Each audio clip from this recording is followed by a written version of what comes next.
You never know. You're marrying and burying soon. Yeah, we got the two extremes here. Yeah, I feel like we're doing a nice job being kind of somewhere in the middle. Somewhere, yeah. Well, I have to admit, like I left my khakis on, but I was like, I am just gonna put on. Where are your hot pink sneakers? This is like the opposite. The hot pink sneakers are a little slippery on snow, Right. so I have to pick and choose when I wear those. What's that? That's right. I think this is just going to be how it is for me going forward. Is it warmer on that side of the table? Yeah, we feel it. I was all the warmth, all the smiles. The budget's done, everybody's happy. I was saying that if we want this thing to throw off, we might have to set it on fire. Yeah, I think it's plastic. I think there's a problem with the varnish. Yeah. Oh, let me get a pen. It's gonna like hit me in the eye there. I'm so glad we had this because I printed it out at home, but I forgot it. Great. I'm really glad. Oh, Amanda, please I take got your it. sticker off. I ask people to. Oh, gotcha, thank you. And my name tag too. That you can keep if you so desire. Thank you. Is that Thank from you for the- noticing that. Is that from the We went to the Ukraine? Ukraine fundraiser. A little bit, yeah, that'd be great, thank you. I mean, I've been all 4 years, and this is dramatic. Was there, the ambassador was at previous years, or was this a new? Hey, did somebody answer Millicent? Yes. She sent an email out, and then What? You answered. somebody answered Millicent. Yes, I did. Yeah, okay.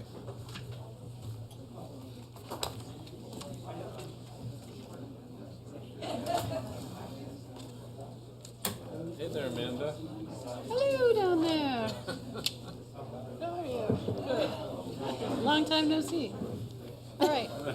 1 minute. right. That was yesterday and the day before. Hey. And actually the day before that. Oh yeah. Monday, Tuesday, Wednesday, and now Thursday. Thursday. What's tomorrow? Take the whole day off. You're gonna miss Thank me you, too Madam much. Chair. She's giving us the whole day off. Whole day off. This is an interesting sculpture I have. Really very modern art.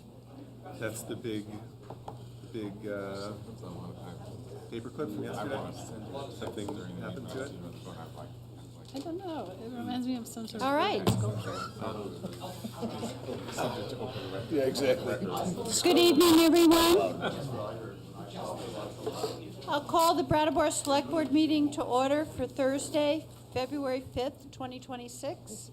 This is a special meeting. And John, has this meeting been properly warned? Yes, it was last Friday. Great. Are there any adjustments to the agenda that anyone is aware of? Very good. We have minutes to approve? Nope, no minutes. Okay. I have no remarks. We're going to have so much fun that I have nothing to say. John, do you have No, comments? no comments either? Select board members, comments or committee reports? All right. I'll report something, All right. just because it's fun to do that. Are we meeting at all next week? No. Oh, great. So I want to take this opportunity to remind everyone that on Saturday and Sunday, it's the 104th Harris Hill Ski Jump. So there's still volunteer slots available. It's a great community event. I mean, Peter can chime in too, because you've had more experience in this, but it's a great event for a town.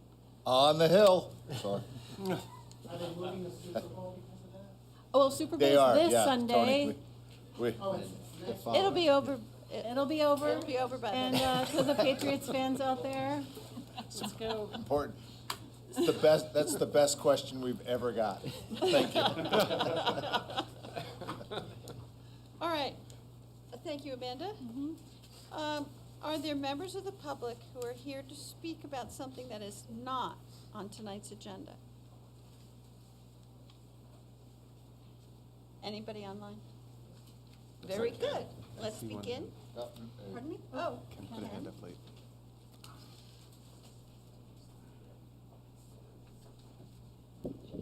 Thank you. Ken Fay, District 8. I'd just like to remind everybody that less than 4 weeks from now, it's voting on May 3rd, Tuesday. And I hope everybody votes. Thank you. For those of you who may not have heard that, it's March 3rd. Don't confuse me with that May business. You come May 3rd, it's going to be all over. All right, regular business. So first we have the second charter petition hearing. We had the first one last Tuesday evening, and we have Millicent Cooley to discuss that, and Tom Franks to discuss his position. There are two petitions. So last time we started with the one man, one vote petition. So this time let's start with open town meeting. Millicent, are you ready? Yep. Please come to the table. And you need to open the public hearing. Oh, and I hereby open the public hearing for the Charter petition. Charter petition Australian ballot and Charter petition 2 open town meeting. Thank you. Welcome. Hi, everybody. I have 5 minutes, You have 5 minutes. and then there's going to be a rebuttal. Is that how the process works? This is how it will be. There'll be, each petitioner has 5 minutes to present, and then there'll be public comment of 2 minutes in length each, and then you have 2 minutes to have a closing statement at the end. Thanks. So please introduce yourself. Yeah, I'm Millicent Cooley. This is my husband.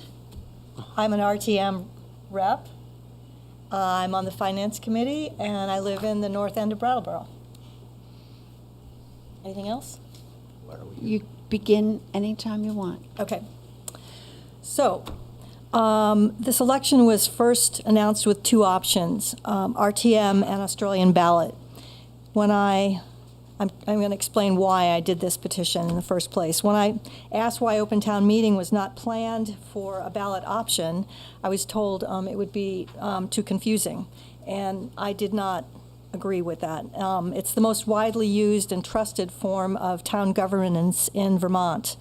I trusted the attorneys to make sure that a ballot with 3 options would be understandable, and I felt that all the options should be on the ballot for people to say yes or no.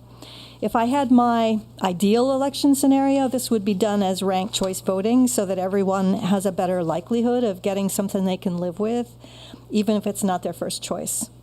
I will personally be happy with either RTM or with open town meeting. I plan to vote no to rescinding RTM, yes to open town meeting, and no to Australian ballot. I think RTM is full of people who are valuable contributors because they are consistent and dedicated and who work for the interests of the broader community beyond their own cohort. I do think that RTM could benefit from some reform in making the meeting more responsive to the public, but I still like it very much. On the other hand, I think open town meeting is great to try. We should be open to trying it because it's similar to the RTM structure, and it allows anybody to come and participate fully. No representation is needed. I'm strongly opposed to the Australian ballot option.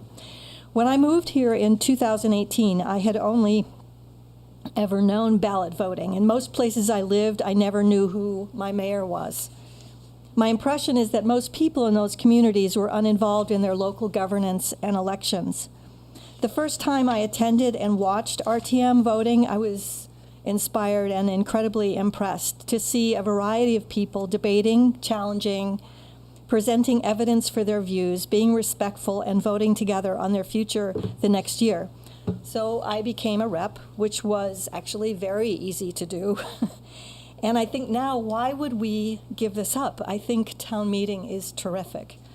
It's an incredibly vital and expressive use of our democracy, an ongoing lesson in civics, way beyond anything I ever learned in school about civics. It can be frustrating sometimes, but in my view, a full-day meeting is necessary for good governance and so worth it. In fact, I think all three options have their strengths, but I oppose Australian ballot for voting on the budget. Australian ballot voting will allow more people to cast a vote, though not nearly as many as the one person, one slogan suggests. An Australian ballot vote about our now $27 million budget will be a vote about an incredibly complicated and expensive question that is not informed by the kind of debate and probing and tough questions that come out of town meeting. And it will only be a yes-no vote without the ability to amend or to make new compromises that we have now. The outcome of going to Australian ballot voting will be to consolidate power with the Select Board, whose decisions will get less scrutiny, who will get less input from the public, because the most significant means for open debate will be gone. Comments at Select Board meetings are limited to 2 minutes. Attendance at pre-town informational sessions is consistently weak. I'm on the Finance Committee as well. We're appointed at RTM in order to provide an independent point of view about the budget that is proposed by the Select Board and to help make it understandable for others. It's a complicated set of documents and proposals that takes us several months of weekly meetings and side work to understand it well. The Australian ballot movement has no proposal for how an independent Finance Committee will function or even whether it will exist at all. One fan of the Australian ballot proposal has proposed that a future where the Finance Committee members will be appointed by the Select Board. If that were to happen, it would mean another checks and balances to the Select Board going away. So why is this happening in the first place? I understand why some people are frustrated when something that they badly want to be decided in a certain way gets voted differently, and there's a certain amount of frustration baked into the process naturally when different kinds of people work together to make big decisions. People have complained about too many progressives dominating the conversation at town mix, but people with other views could join and add their own voice to that mix. So I just think we should work to improve the government we have that has some really wonderful features for our community instead of throwing it out for another one that we imagine will be better. Thank you. Thank you. Now, are there members of the public who wish to comment based upon Millicent's presentation? Is there anyone online? All right, then. Thank you very much. Tom, are you prepared? These aren't separate meetings, right? No, it's all, Wait, doesn't yep, yep, we're doing Oh, the it. 2-minute closing statements are after everybody has presented? Would you put up the first slide, please? All right, Fair gentlemen. means I'm sitting down and ready to talk, okay? Is that fair? Yes, it is. You're not showing a timer, so I I want to get my timer going. can do the Seth, will you do 5 minutes here, please? Gentlemen, introduce yourselves. Yes. my And name's- are you both going to speak, or is Actually, one? you want to, you're going to speak after, but I Yeah, the may- rebuttal, I just came up. You get the closing, Yeah. and He Tom gets gets the the closing. opening. you know, we put a strong closer, you know. what can I Anyway, say? I'm Randy Blodgett. This is Tom I'm Franks. Tom Franks. I'm a representative town meeting member since 20-something in District 9. Please begin. Thank you. Thank you for putting up the first slide. Of all the voting methods under discussion, Australian or secret ballot permits the greatest participation. All voters can participate. It also presents the fewest barriers to participation. The other methods require attendance at a specific time and a specific place for an unspecified duration to be assured of being able to cast your vote. Next slide, please. Regardless of town size, voter participation in secret ballot exceeds 20% for all town sizes. On the other hand, participation in town meeting drops sharply as town size increases, falling to 1% in towns with over 5,000 voters. That's the category we're in. Next slide, please. 81% of towns over 5,000 use secret ballot for all major categories of voting. But Burlington's budget is adopted by the City Council, which leaves only 13% of towns over 5,000 using town meeting forums. Next slide, please. It's a little hard to see, so I'll read it for you. The slide shows the average residential tax burden for towns over 5,000 voters as a portion of median income, and the lower graph is the median income of those towns. Brattleboro has the highest tax burden, the red bar on the right, and we have the lowest median income. Once again, the red bar on the right. The one green bar that's a little bit lighter is Middlebury. All these other towns, including Brattleboro, have paid fire and police departments. Middlebury has a volunteer fire department. Next slide, please. As this slide shows, in the last 3 years, 31 towns of all sizes have adopted Australian ballot. Next slide. There are many barriers that RTM and OTM present to the public in participation. On this slide, there are the 4 main barriers that just apply to everybody. RTM, you have to be elected, so only RTM members are eligible to vote. Both RTM and OTM have requirements for schedule, location, and duration, as I've already mentioned. If you have any responsibilities for, say, childcare, you can't get off work, and there are a lot of other reasons why you could never participate or could not participate either without sacrifice or at all, perhaps in the case of first responders and medical personnel. So with early voting and voting by mail available to almost any voter, barring unforeseen last-minute circumstances, can choose to express their opinion and have it count. Next slide, please. These are slides that, these are barriers that may be present for individuals. Language, if you are a voter but have a language problem, it's tough in RTM or OTM, but if you're doing an Australian secret ballot, you can have somebody translate and be sure you understand what you're voting for. Visual, we do have a lot of material that's hard to handle, and if you don't have the time to read it or get it translated or read to you. Physical, transportation, personality, the last 2, personality. I'm one of those people who's willing to speak up in a crowded room. We've heard people say that it's important to be able to look people in the eye and talk to them. There are personality types that really cannot handle that. That's really challenging for them. And we are disenfranchising them from in an open town meeting. Fear and coercion, Australian ballot was created to prevent the fear of public voting. It used to be people would like put a button in one box or another, and everybody knew how you voted. For some, that's a challenge. Merchants perhaps may not be able to want to vote publicly.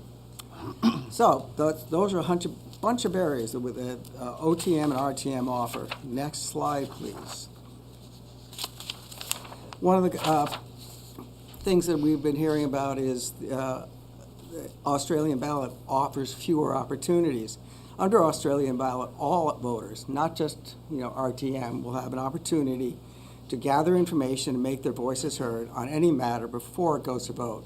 Select board meetings, telephone, Dropbox, warmed informational sessions, special meetings, or reviewing the town report are all open to every member of the public, and all voters will be able to act on that.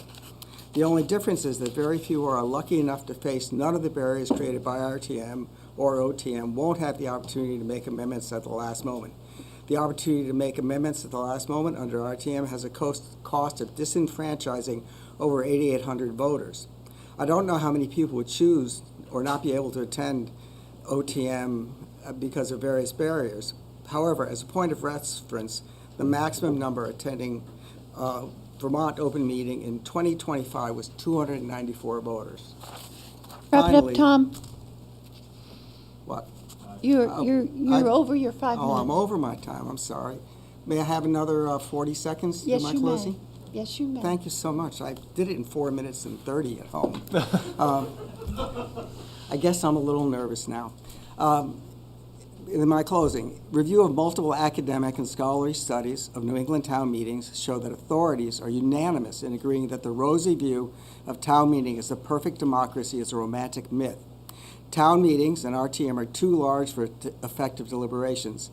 5 to 8 people is the optimal size for an effective deliberative decision-making. The larger the town, the smaller the participation.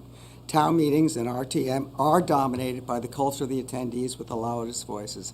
This has been true since 1630, since the first town meetings. Town meetings and representative town meeting have always been dominated by privileged people, powerful and entitled citizens. This is still true today. We deserve better. One person, one vote. All votes and all voices are equal with the Australian ballot. Thank you for your kindness. Thank you. Okay, let's hear from the public. Great. It seems to me to make more sense. Why don't you come to the microphone, Mr. Moderator?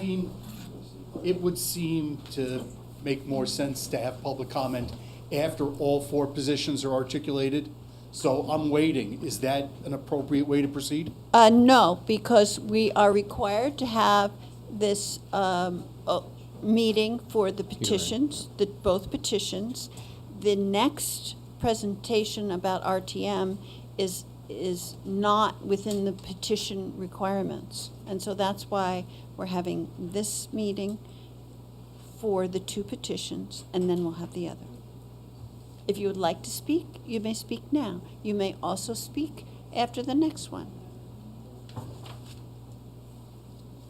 Dr. Reichman.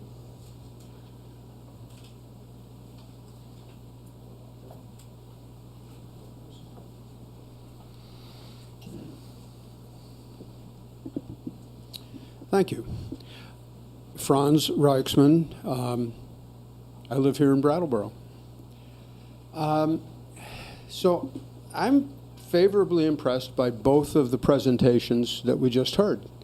There are good reasons to favor a town meeting.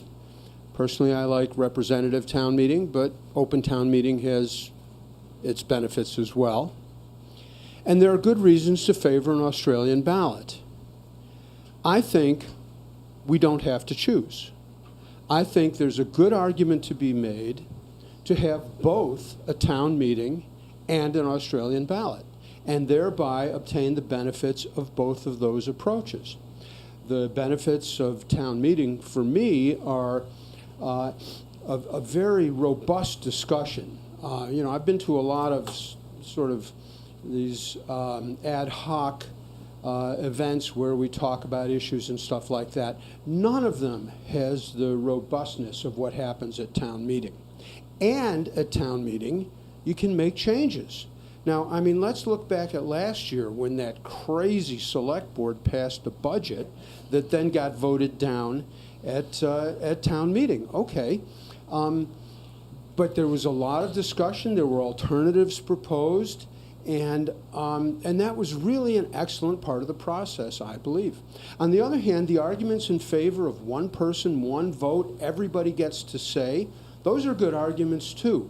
And I think that this would the mechanism here is maybe a little unclear, but I think it should come down to the Charter Revision Commission to propose changes to the town charter that would permit us to have both a town meeting that puts forth proposals and authorizes actions by the town, but that then those proposals from town meeting are subject to an Australian ballot where everybody gets their say. I don't see a reason that we have to choose either or. I think we can do both and that's what I'm hoping people will come around to. Thank you. Thank you. Andy?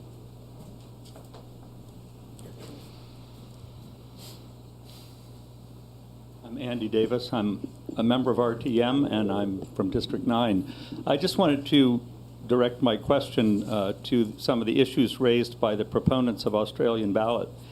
It could be interpreted as a general argument against representative forms of government, which is kind of baked into the entire world of democracy, where there are representative bodies, including the one I'm facing right now, which is a representative body elected by Australian ballot by the people of Brattleboro. And I don't see an argument tonight against our select board. One thing seems to, I have a problem with that general drift. The intimidation I find interesting. Australian ballot is called that because of incredible amount of intimidation by the massive landowners, mine owners in Australia, where someone would literally be banished or kicked out of employment, driven off their land because of a public vote. And I don't think we have anything in Brattleboro that comes close to that. I know we have 3 members of the select board that run businesses in our community, and I sure hope you don't feel intimidated over any decision you make in that capacity. So I don't think that's a fair environment to bring up, and I don't think it's fair to invoke that suffering that took place in the 19th century, not only in Australia, but in Canada, where people were literally banished for voting against the interests of the powerful. So I just would like to throw those challenges out to the proponents of the Australian ballot. Thank you. Tom or Randy, would you like to address that? So we're doing question by question or a 2-minute rebuttal? You don't want, it can be in the rebuttal. That's great. I wanted to make sure, because I'm happy to address it right now. If you No, we'll see how many more people have comments. Anyone else? No. No, Mayo. Is it okay if I move this forward a bit? I feel like I'm not in charge of the microphone, so. Thank you, BCTV. So one thing, it might have been lined up with the camera. I'm not sure. You look. I see me. I can still see you. Thank you. Can I have my 15 seconds at the end? So I do appreciate Andy's point that was brought up, and I also will say, well, I am definitely in favor of a form of town meeting. I do respect and appreciate the amount of clear research and work that the Australian ballot team has put into this. Obviously, I appreciate that from the open town meeting and representative town meeting too. There are a few things that were interesting to me that stood out, especially the slide about that we have the highest tax burden but lowest medium income here. I'm not sure how that relates to Australian ballot unless the point is that it's inaccessible to workers. What's interesting to me is that what Australian ballot points to when everyone says, well, you will have a point to enter the conversation, it's all through things that are no more accessible than town meeting. Select board meetings that can stretch 6 hours on a weeknight are not accessible. I'm often here late because of work. Well, right, it's all about the times that we work. But if you're a parent, it's no easier to come to a select board meeting, especially because town meeting actually has a childcare stipend. To me, what it points to, a lot of this, is that people have lost the sense of good faith when people talk about merchants being concerned about being boycotted because of a public vote.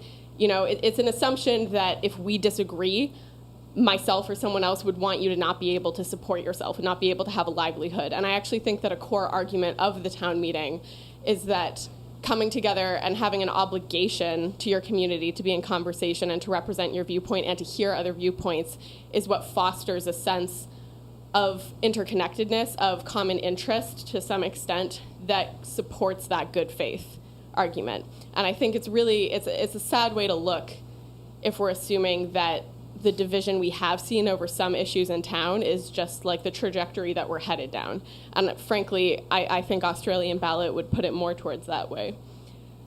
I think that this has seemed to heighten quickly, mostly on the budget, but I don't actually think the budget's been the most controversial topic, because most of the time when people are really upset about the budget, it didn't get passed. You know, we'll see how that goes this year. The line items people are upset about is again determined by the select board. We don't have power of that at town meeting, and you wouldn't at Australian ballot unless the select board was willing to warn a separate article. Thank you. Thank you. Let's take the people in the room. Yes, sir, you in the back.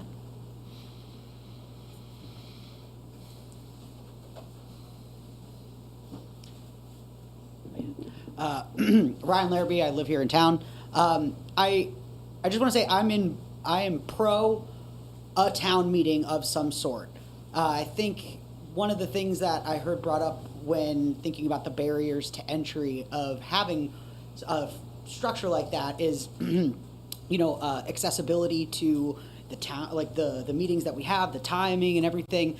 But I think those same barriers for those people that would have those would exist the same way if the burden or the opus of responsibility was then put on them to do all of the research and find all of the things that could be very well presented and clearly discussed at a meeting with a little bit more of an open forum.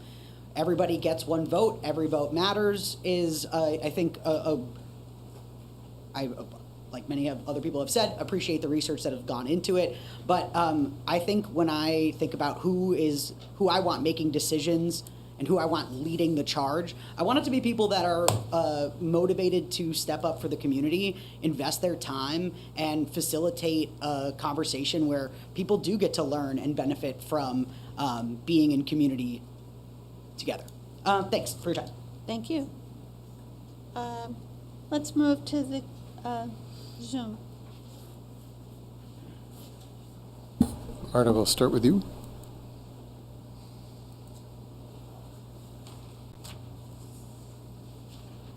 Yeah, Martha Gossage, Brattleboro. I'm an RTM rep for District 9.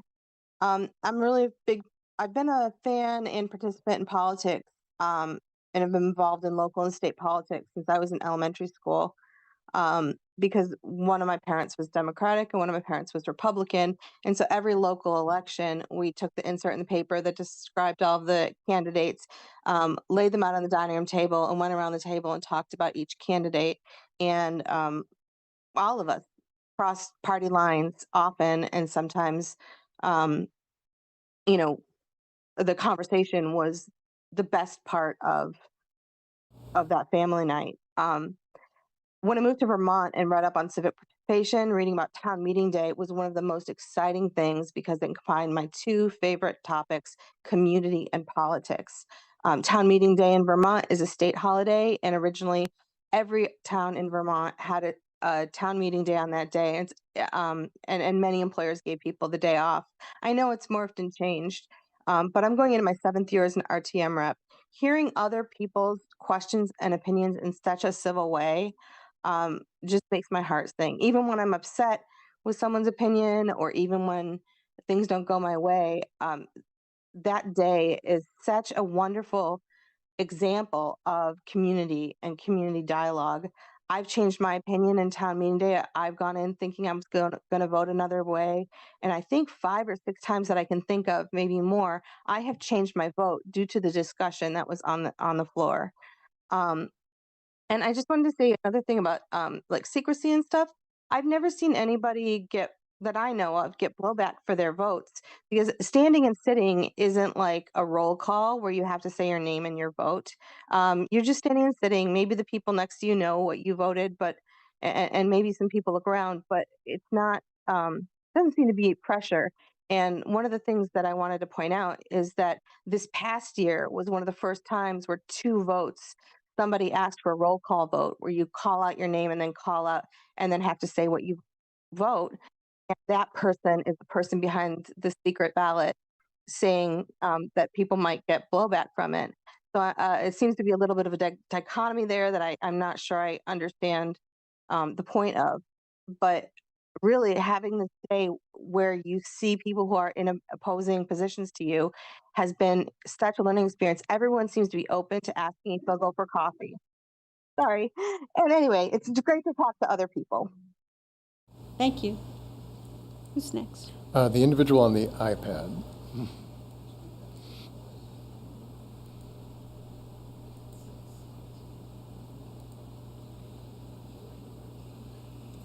Can you hear me?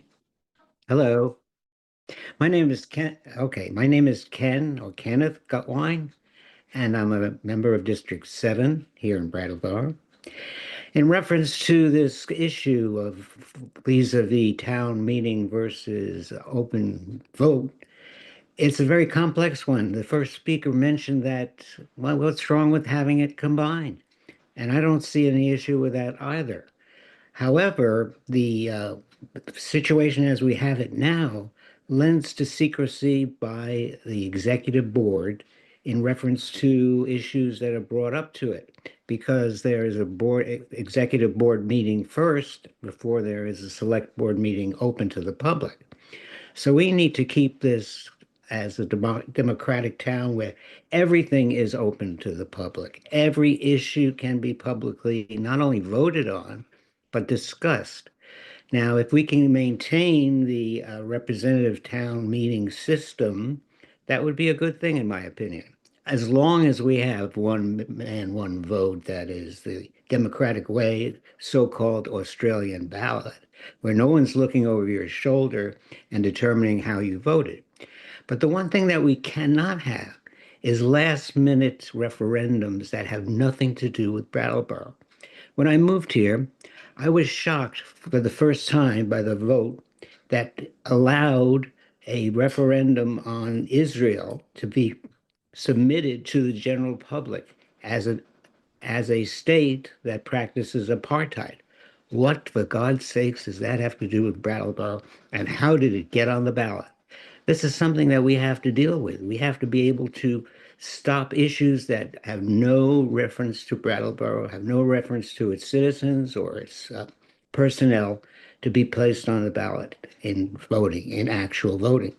I would certainly recommend that we maintain the representative town meeting, which can do that, which can say no to a last-minute addendum to the ballot. At the same time, keep it as an open vote so the voter can participate and say no as well, as was done in the last election. All right, thank you very much. His last name for the... Surely, my name is spelled G as in golf, U-T-W-E-I-N as in November. Thank you. Thank you. Thank you. Let me just ask, Hannah, would you like to discuss the fact that that petition had a certain amount of the population and the select board had no control over placing it on the ballot? The ability to place a non-binding referendum on the ballot is created by our charter, and that is not a topic of either of these petitions. But in the charter, it's required to be by Australian ballot. Great. David? I'm David Gardenstein. I'm the moderator of town meeting. That ballot item was non-binding other business. So that was just moved on the floor as a non-binding article. Wasn't there also something? Year before last. There was also one There last was year. also a petition signed by a certain percentage of the voters that required the select board to place that on the ballot on election day. So there were two different actually types of non-binding petitions. And we are required by law to place that on the ballot. Beth?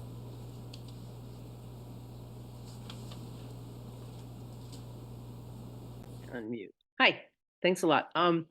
So I just very quickly, I'm a town meeting rep. That's not really the point. The point is I think that discussion is really valuable.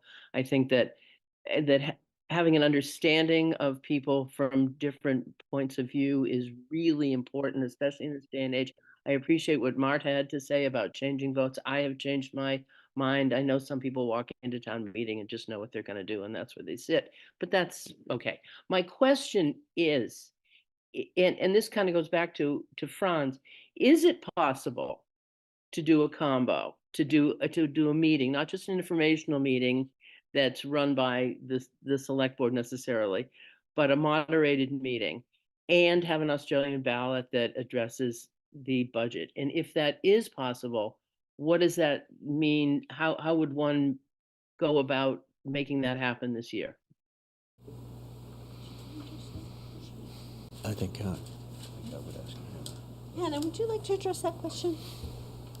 Well, to start, there's no way that can happen for this year. The meeting has already been warned. Any vote, well, right now these are both charter petitions, so they would have to go to the legislature and be ratified. There is a mechanism to vote at a town meeting to vote by Australian ballot, but you cannot vote by Australian ballot at the same meeting that you vote to vote by Australian ballot. It's a lot of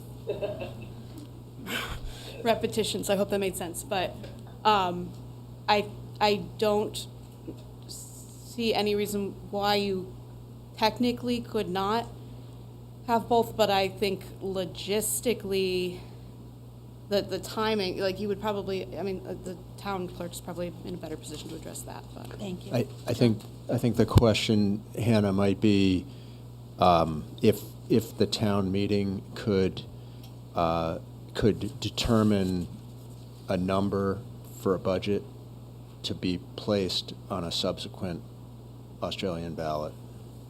yes, that would have to be, whether or not that could be done by a vote or would need to be done by a charter amendment, I would need to research a little bit further, but that could theoretically be an option. The logistics of that might be more complicated. Okay. Complicated's the name of the game here. Randy, Just a point, since we do have a come lot to of the people. mic. Hi, Randy Blatt. Just a point that I think would be good for everybody involved. We have people here from Charter Review that could answer some questions. This question that everybody's bringing up is fundamentally why we got our petition. We were for open town meeting, modified, and then that was changed, and that forced us to go and get our petition, because what we wanted and we thought was happening was it was going to be a town meeting. We compromised with people, we talked, we went to meetings, and we came to that conclusion, but we wanted everything at another date away from that open town meeting, voted by an Australian ballot. And that's how we got where we are today. And I think there's enough people here that know how that worked, how that happened, that that's a valid point for this hearing. Thank you. Robin? Yes, please. Can I just clarify that I'm here and speaking in my capacity as the town attorney? Thank you. But there are other people here that Excuse are me. also. Okay, let's hear from Robin.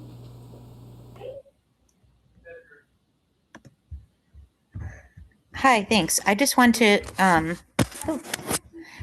share my perspective on why I think that the goal I share with the one town, one vote thing, those people's goal of a more inclusive democratic process, but I actually don't feel like that one day going in the booth and voting is it. So right now, our structure is that the select board is beholden to the voters, right, to be able to approve the ballot in some form, whether it's going to be any of these three forms of meeting. And so what gives the voters the greatest voice is actually some form of a town meeting. If we have Australian ballot, then it's extremely limiting to what voters can give in terms of feedback or even in terms of actions that we can take. So if you are trying to vote by Australian ballot and you see a budget where you're like, I like what they did, but I wish that it had more money going to such and such department, you can't ask for that. If you see something and you're like, this budget is too high and I want them to cut it from Y department, you can't do that either. Even there's just no power except to just, or that's all you can do. When you have an open town meeting, voters can take actions to say, please increase the budget by this amount, or, please don't approve this other article, but we want to vote on the budget, yes or no. And even if the budget is voted down completely, an Australian ballot vote gives the select board absolutely no feedback as to why people voted it down.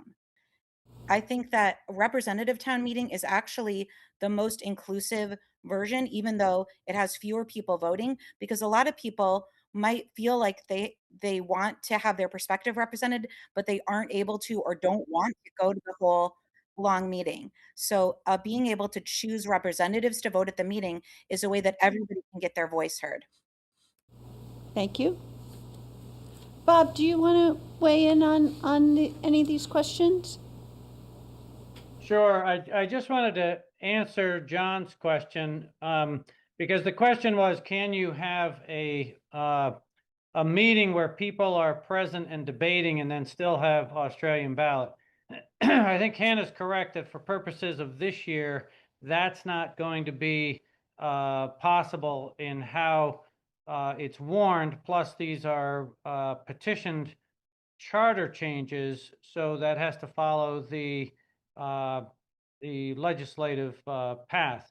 But just to point out, and I'm not saying this, I'm not for or against, but many towns, if they go to Australian ballot, start their town meetings like the night before or sometimes the Saturday before, have debate, but then for like the towns that do the meeting on a Monday night, they then vote on the first Tuesday in March by Australian ballot. So I just wanted to answer that is done in other towns.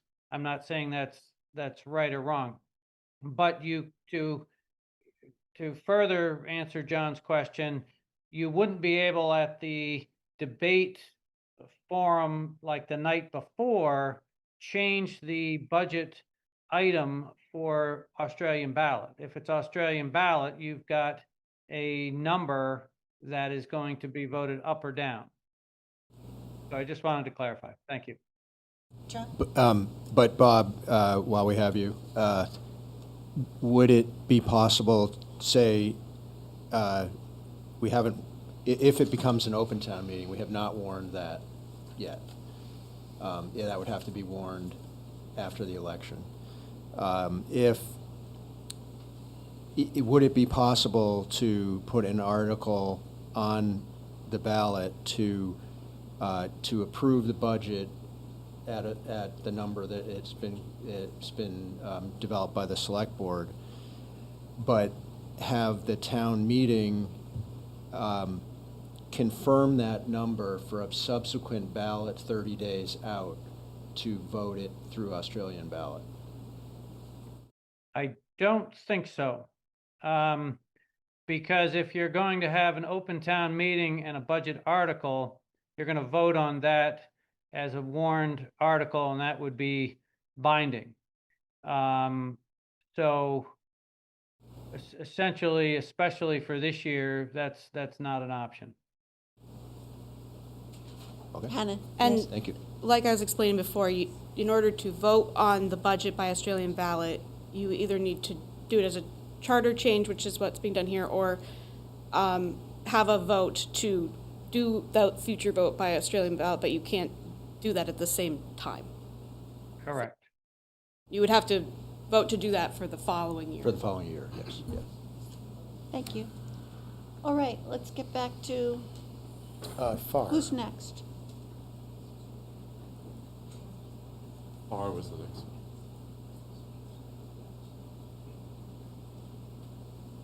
Hi there, Farm East District 9, 7, what am I? I don't know. Used to be 3. I think our town attorney may have just kind of answered my question, but I want to clarify, in previous years when we've had those informational sessions, there have inevitably had to be some sort of admonition not to engage in debates. But I think I just heard our town attorney indicate that in situations where there is a Australian ballot, that these sessions can be a venue for debate. It may not be debate in the strictly sort of parliamentarian sense of it being a deliberative session, but I'm wondering if there would be more possibility to actually engage in that debate at these informational sessions if we move to an Australian ballot. Thank you. Who wants?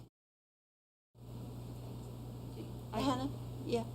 It's actually by statute that public discussion of ballot issues is permitted at an annual informational meeting. So that's session. what Bob was explaining. Some towns start their meeting early in order to have that public discussion portion before the ballot. Great, thank you. Who's next? Linda. Linda.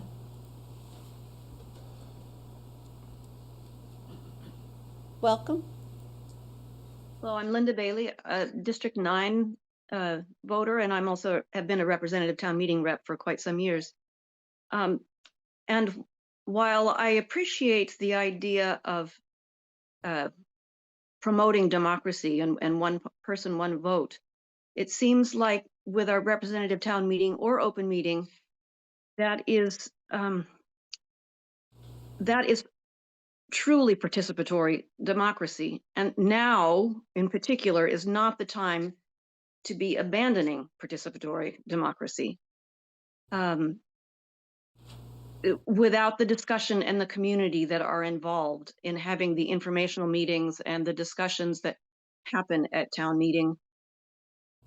As people have mentioned about going in and having, receiving information from other people there and having their minds changed. That's possible when you have discussions and when you are meeting together. And I realize that there are accessibility issues. There's always going to be accessibility issues with whatever form, and that, as has been pointed out, if it's Australian ballot, oh, well, you can go to the select board meetings or you can go to the information meetings. That's not always possible. I'm just very much hoping that we can keep encouraging participation. And I feel that going to Australian ballot discourages participation in a community sense. And the more we can be strengthening our community, the better these days.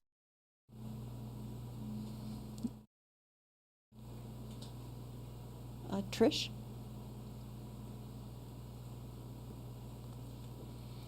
Hi, Trish Twining, District 9. Just a question with Australian ballot. Do we not also have the opportunity to use an Australian ballot voting system within the context of RTM or OTM? Because my understanding is in Massachusetts, there's a number of open town meetings that have handheld, voting that you have in your lap. And several people I know in Massachusetts have said, you can't tell how the person to your right or left is voting. It's very subtle. And I'm firmly a proponent of an open discourse, be it OTM or RTM. Thank you. Gemma?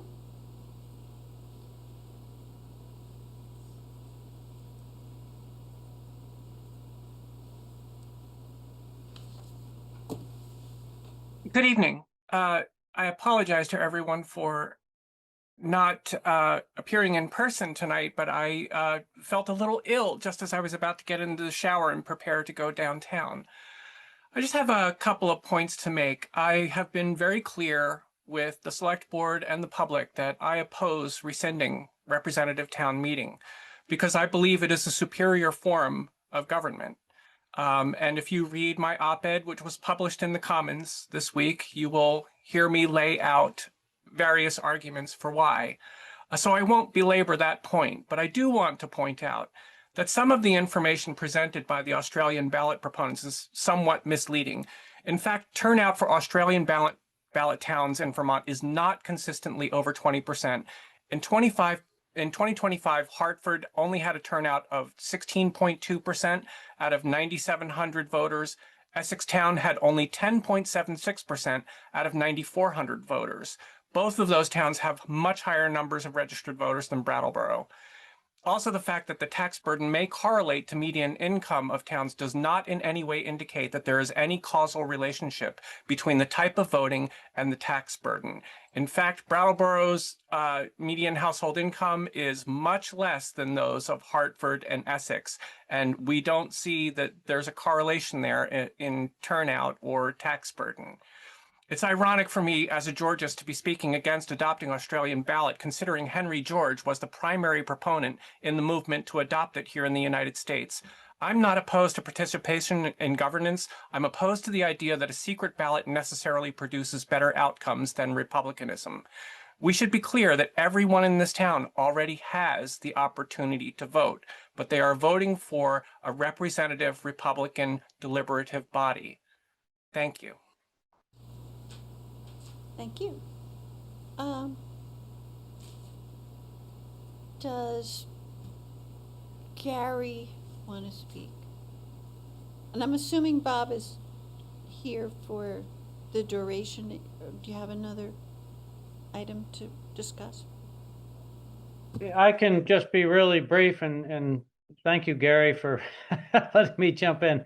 To answer the question about having an open town meeting and then at that meeting being able to vote by Australian ballot, I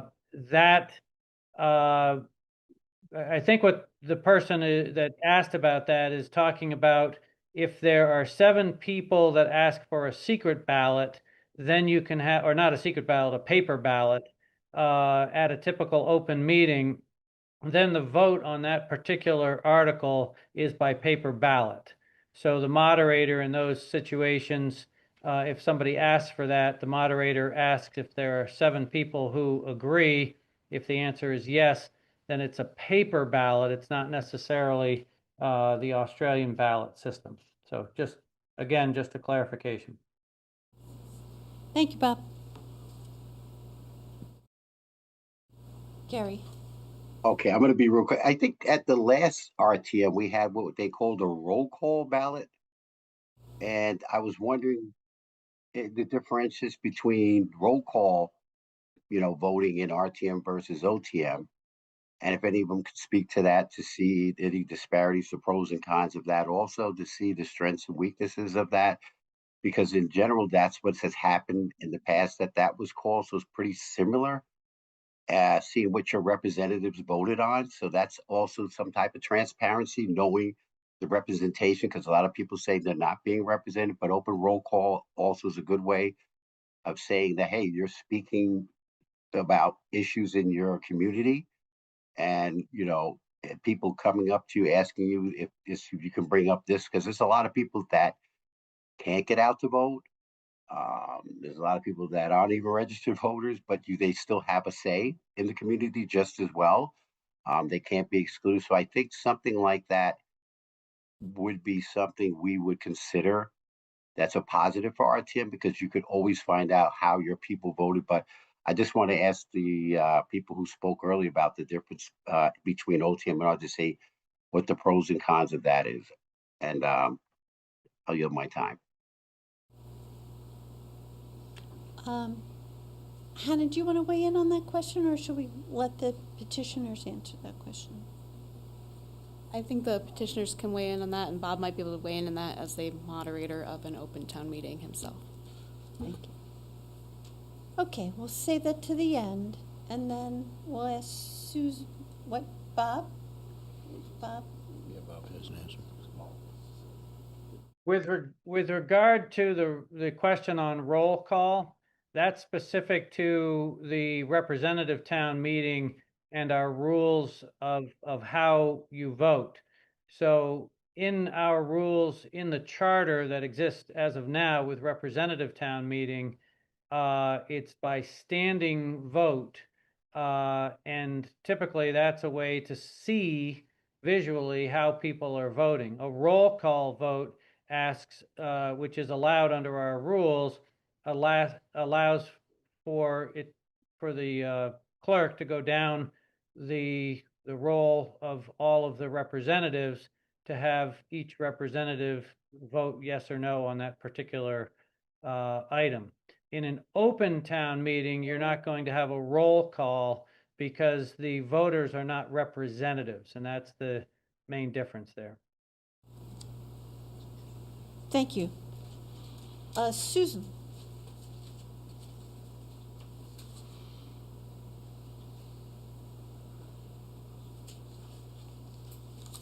Oh, we can't hear you. Guys, I thought I hit unmute, but I didn't. I can hear you now. Okay. I am a strong supporter for Australian ballot because it is really difficult to sit through 10 to 12 hours worth of meetings. And in the warning that's put out for our representative town meeting, and I'm sure it would have to apply to open town meeting, it would be required for a 2-day notice just in case the items run over more than the 1-day cutoff of 5 p.m.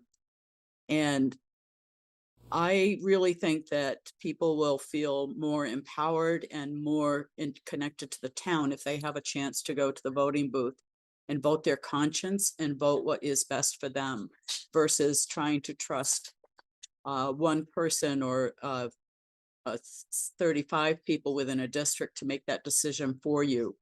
That is a really hard burden and heavy burden for a representative town meeting person to carry, that they're speaking for so many people in their district.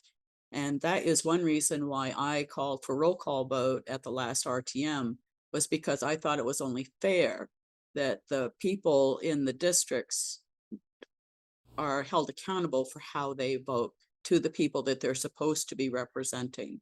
But with Australian ballot, everyone gets to vote their own conscience. They get to do it in privacy. They're not forced to have a visual appearance on how they feel and how they want to vote. It's all personal, and that's what voting is supposed to be, a personal decision that is held in confidence between you and your God. Yet it is not something that you should have to share with anyone.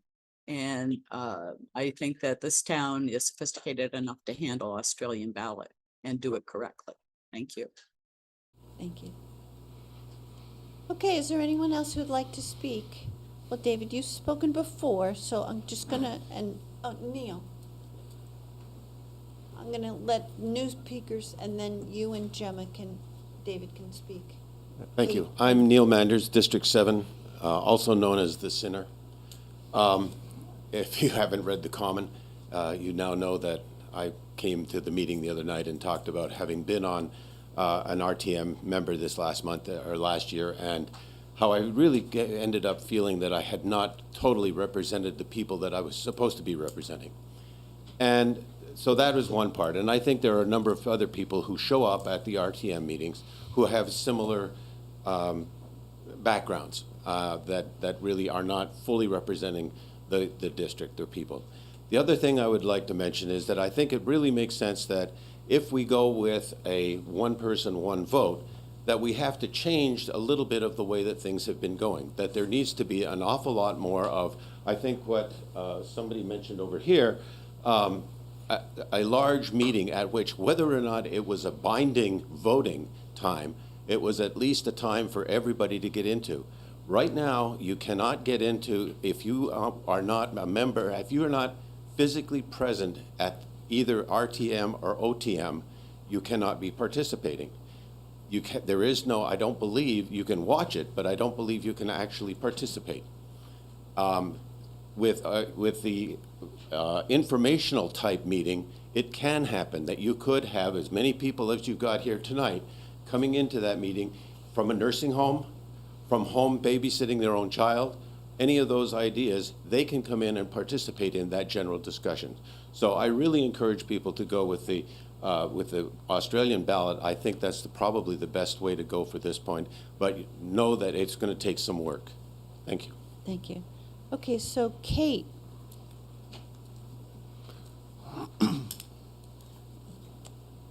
Oops, I'm sorry now. Hi, everybody. I'm Kate O'Connor, Brattleboro, and I'm going to make it quick because there were lots of very articulate people that went before me. I'm just going to encourage my friends and neighbors to support Open Town Meeting for everything everybody has said, that I think we need more conversation in this town as opposed to less, that when you're at an Open Town Meeting, we actually get to make changes to what the Select Board bring forward on the meeting warning, also known as the agenda. And if we're doing a paper ballot, whatever 3 people here vote for is what we're all stuck with. So I really encourage people, and if you're a representative town meeting fan, I encourage you to vote to keep representative town meeting. but I urge you to vote for open town meeting, because if by some chance representative town meeting goes away, you need your second choice. So keep us all participating, keep us all talking. I think that's the best way that we can be a community together. So thank you. Okay, David, 1 minute.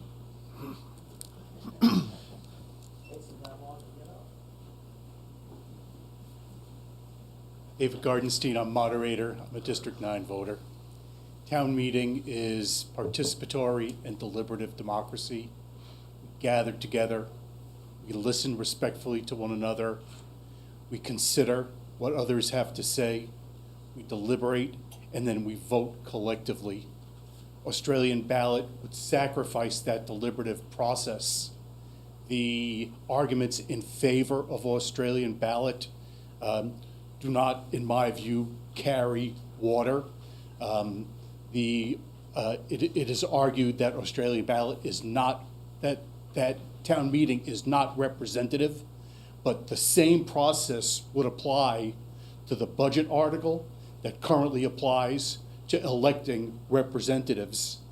In an Australian ballot system, we would have a fixed number to vote on without the benefit of having discussed that fully and without the benefit of having deliberated that and had the opportunity to make amendments.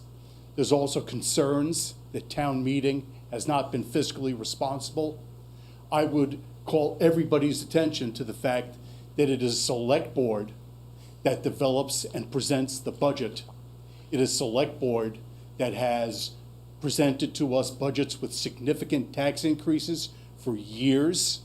And it is town meeting, in fact, this past year that rejected that budget. So I would recommend to everybody staying with the town meeting form of government. I support personally open town meeting because I don't see a reason why people should not be allowed to attend. But it doesn't seem to me that in a time when our federal government is challenging our rights and undercutting our freedoms, that we should be stepping away from participatory and deliberative democracy. Thank you. Thank you. Gemma? Thank you. I would just like to offer a clarifying point. As I said, I am a Georgist, a follower of Henry George, who was the primary proponent of bringing the Australian ballot to the United States. And I think that there is some deep misunderstanding of what exactly an Australian ballot is. Australian ballot is not the process of having everyone come to a central location in town and cast votes. Australian ballot is generally accepted as meaning nothing more than a secret ballot.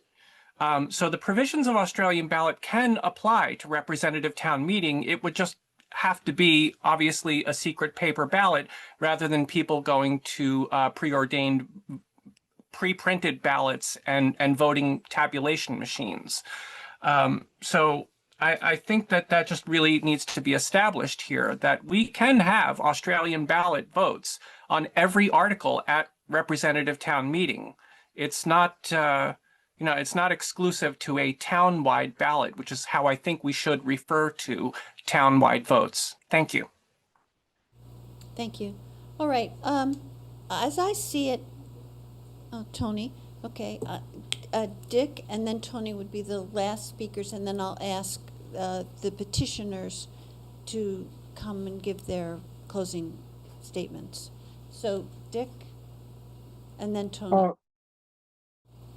Yes, I have a question for the town attorney. If it goes to open town meeting, would there still be an opportunity to, as we have now, any actions by town meeting can be taken forward for an Australian ballot through 50 signatures of RTM members or the required number of registered voters?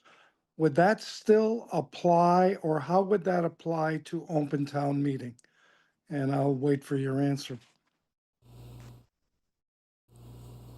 Hannah? Sorry, I jumped in. Go right ahead, Bob, please.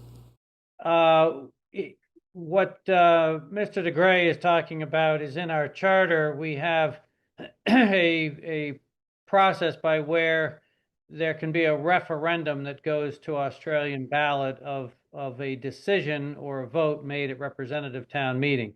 In the state statute, there is the ability to reconsider a vote at town meeting.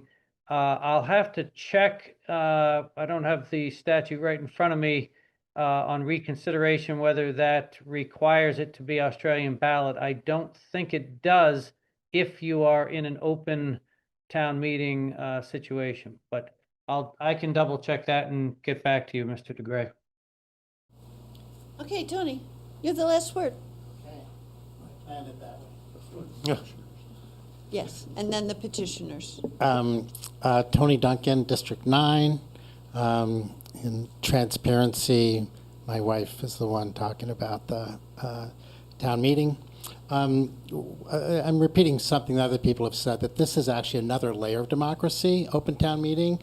That democracy is not just allowing people to vote by secret ballot. Democracy involves many, many different aspects. And I think it's important for Brattleboro to maintain something special that's really been pretty unique to New England and that adds to discussion.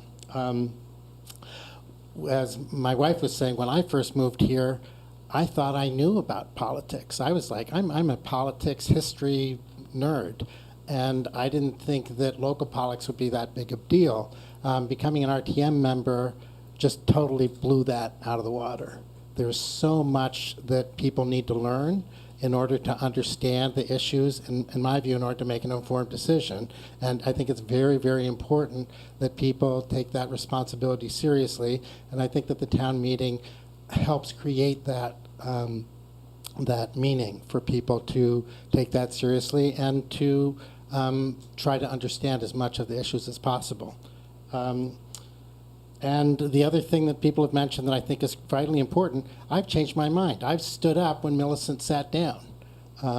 There have been times when, because of meeting, even though I prepared for it, right after, I had a definite view, and then after town meeting, I've totally changed it or changed it slightly. The other thing that I think is important, that I think a lot of the things about Australian ballot are valid arguments in terms of accessibility. I think one thing that I disagree with completely is the loudest voices in the room. I think that going to Australian ballot is going to make media and social media the key format, and that the people with the loudest voices are the ones that are going to dominate, and the people that have the resources to get more resources to flood media and social media are going to be the ones that are going to have the most influence. Thank you, Tony. All right, let's have Millicent and Randy come to the table and give their 2-minute closing statements. Yeah. And we'll do Randy first because Millicent spoke first. And I think we spoke last time, so it'd be nice to give her that chance as well.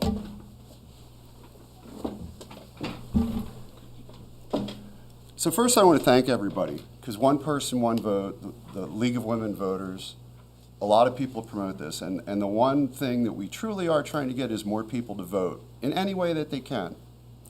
I also appreciate everyone bringing up the history, not only of Vermont, but of voting across the world. It's very important that we don't repeat past mistakes. With that said, I think we have many different things in our democracy today that prevent some of those mistakes from being repeated. One person, one vote, secret ballot, all the different names and nuances that were discussed tonight are very important. I do think, as the last gentleman brought up, social media, different things, we've evolved. They're all important in democracy. They're all important in discussion. Can they all be influenced? Absolutely. Can a limited number of representatives be influenced? Absolutely. The point here isn't to limit things, it's to grow discussion. I hope that both petitions and also the referendum that's on the ballot continue to do that. The more people that come out and talk, the better. We need everyone to be able to vote in their own way. And we've done that through absentee ballot, vote in person, early voting. as well as voting on the day of. And if there's some other opportunities in the future that citizens of our town decide we need to change the charter and do some of the things people discussed, that's great too. Our initial love was open town meeting modified to go and do all the things that everybody talked about, and then some later date go and vote Australian ballot on if anything was changed different from the select board. So I still believe Australian ballot is the best way to go where we are currently today. And we do need to change how we discuss things leading up to that. Way more informational meetings, way more people sitting down in different formats, not just a listening section, not just an informational meeting before whatever meeting or at a select board. We need caucuses throughout on monthly or quarterly bases. Thank you. Thank you, Randy. Millicent? It's nice to be part of a community where so many people are asking good questions about how to make a government better. Our current system of participatory government, where the budget is debated and voted, and where citizens can propose and amend and make compromises, has so much positive features to offer for the cause of democracy. And I think this was what Linda Bailey was saying. We're already experiencing this instability at the national level around us. I think we need to continue to build on our own civic skills and working together, and not completely change our own form of government that's doing so much for us already. Australian ballot has some good things to offer. We are incorporating some elements of that already. But if we go to that for voting on everything, it will encourage passive reliance on our bureaucracy, and it should be us talking with each other. This new form of government is also going to come with its own problems. So I think it's foolish to believe that it's going to make everything all better. We have something great already. Thank you. Thank you. All right, thank you everyone for this discussion. Would you like me to answer the question about rescission? Please. There is a process. It's 17 VSA 2661, and the revote would be in the same form as the original vote, so you could do it under either an Australian ballot or an open town meeting format, but the second vote would be in the same form as the first. Same format. All right, thank you. All right, I want to thank everyone. I want to close this public hearing and move on to the next. So, the next is the ballot question regarding representative town meeting. May I ask Andy Davis to come to the table?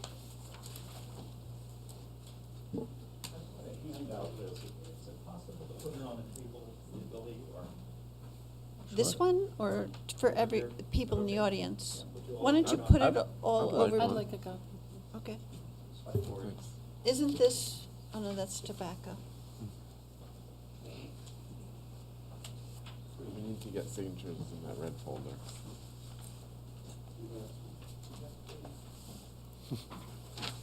Okay, so there are two speakers tonight. Andy Davis will be speaking about representative town meeting in a positive light, and then we'll hear from Tom Grasso in the negative. Could I get one of those? Yeah, I'm coming. Okay. Thank you. All set? Yes, please. Thank you for this opportunity. Before any of these other things can come up, the first question that we will face on the ballot on March 3rd is whether we want to rescind representative town meeting. So I asked to be able to make this presentation. What is representative town meeting? I'm here tonight to speak for RTM. 150 town reps, that's the 140 reps plus the ex officio members who are also elected members of our government. The select board, town moderator, even our state reps who live in Brattleboro are part of representative town meeting, all elected officials. They come together face-to-face in participatory democracy. Reps are elected from across the 3 legislative districts, ensuring that there is broad representation of our community. Contact information for all members is readily available on the town website, and district meetings and caucuses are held other than at the annual RTM. RTM, I looked this up, it's larger than the US Senate and the Vermont Senate combined. We are representative of this community. That does not mean that we are beholden to any particular point of view, but we have passed into that body by the vote of the public, and we are representative of this community. And I will mention that there are open seats this year, so if you want to mount a write-in campaign, you can participate. RTM serves a fundamental purpose of deliberation, amendment, examination, and even interrogation of town officials and the select board regarding the budget and its formation. You may recall that the 2026 budget was rejected by RTM. RTM has a unique role. It is the largest regularly scheduled gathering of citizens in Brattleboro with the ability to discuss and respond to our common interests and challenges. RTM operates with commitment. When I get a calendar for the coming year, the first thing I mark is RTM and the information meetings. I do that the previous November when I buy my next calendar. It operates with civility and consistency in times of acute controversy and in times of non-controversy. So we get the same quorum if nobody's worried about anything. The loudest voices do not prevail at RTM. Robert's rules prevail. All voices are heard. I've done trainings on Robert's rules, and I love watching it in action at RTM. The majority prevails when questions are voted upon, but all voices are heard. What are the other elements of democracy in our town? We already have the Australian ballot in Brattleboro. We elect both our select board, our town meeting representatives, and other town officials by the Australian ballot. We have universal suffrage in Brattleboro. Every citizen votes and has a say in choosing our select board and other town officers. Our town committees are filled with volunteers who serve our town, which is another way to participate in democracy. Representative town meeting is another opportunity for service. Citizen-initiated referendums are a check on both the RTM and the select board, as was just mentioned by the town attorney. We have a very liberal town charter that provides numerous opportunities for citizen-led participatory action. How does RTM function with these other elements of democracy? All 3 options on this March's ballot are fundamental elements of the democratic process. We have representative bodies, we have open meetings like we're having right now, and we have Australian ballot. And they work together in our town, not against one another. However, they have different functions. RTM is an extension of our freedoms, not a limitation. It allows there to be a regular review and check upon our select board. RTM does not stand alone. It's part of a system of checks and balances. Replacing RTM will change the power relationships in our town government. RTM is more than a deliberative body. It can amend articles and influence our town with new ideas and proposals. That's actually a quote from our charter. RTM is part of checks and balances. RTM is a check on the select board. You might recall we voted down a controversial ordinance, but at the same time we fully funded the police department. It was a matter of compromise, and I would mention, better keep going though, hard to get off the track. Easy to get off the track. In contrast, Australian ballot means we would approve or disapprove a number. If it fails, we would then get another number. The new number is again developed and proposed by the select board and the town administration. Is there a check on RTM? Yes, referendums. What other roles and powers does RTM have? Well, we've also weighed in and discussed many controversial topics in Brattleboro, and I think offered positive input on that. Everything from solid waste, 1% tax, use of the fund balance, and on and on and on. Anyone who has a desire to commit themselves and engage can do this work and contribute to decision making, but it does take a willingness to serve. Has RTM contributed to the rise in municipal taxes? Can I just finish this paragraph? Of course. Thank you very much. RTM is no longer a part of the school budget review since the reorganization of the school district. We only review and act on the municipal budget and town finances. RTM did not create the forces that are driving our tax increases and financial pressures. We hear taxes are too high, we have to get rid of RTM. Or we hear we have to bring the tax rate down, but here are the things you can't bring down. And that list can be different for everybody you talk to. Just to end this, I'd say that moving forward, we are likely headed for deeper cuts and further reduction in services with our growing social needs and the cut in federal and state assistance.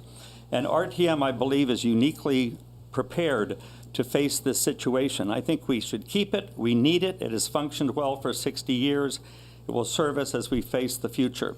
Much of what I have said about RTM would also be true of open town meeting, which is the default method of participatory democracy in Vermont. I will be voting no on Article 2, no on Article 3, and yes on Article 4. And I'm thankful that all that voting I do on that ballot will be done by Australian ballot, open to all Brattleboro voters. Thank you. Thank you. All right.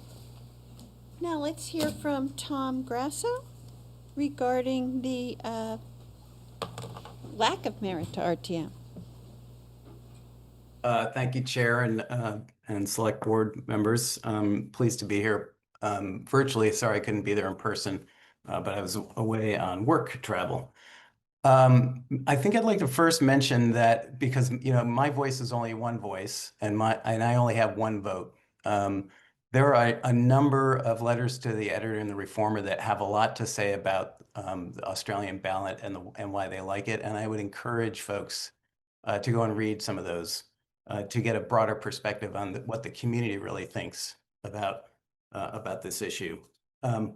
I also last year, while this topic was being debated, presented an opinion piece to the Brattleboro Reformer about my views on this. And if you want to read that, you'll have a better sense of where I'm coming from. But for tonight, I thought given the late hour, I'd be a little bit brief and give you 3 reasons why I think representative town meeting is not for Brattleboro anymore.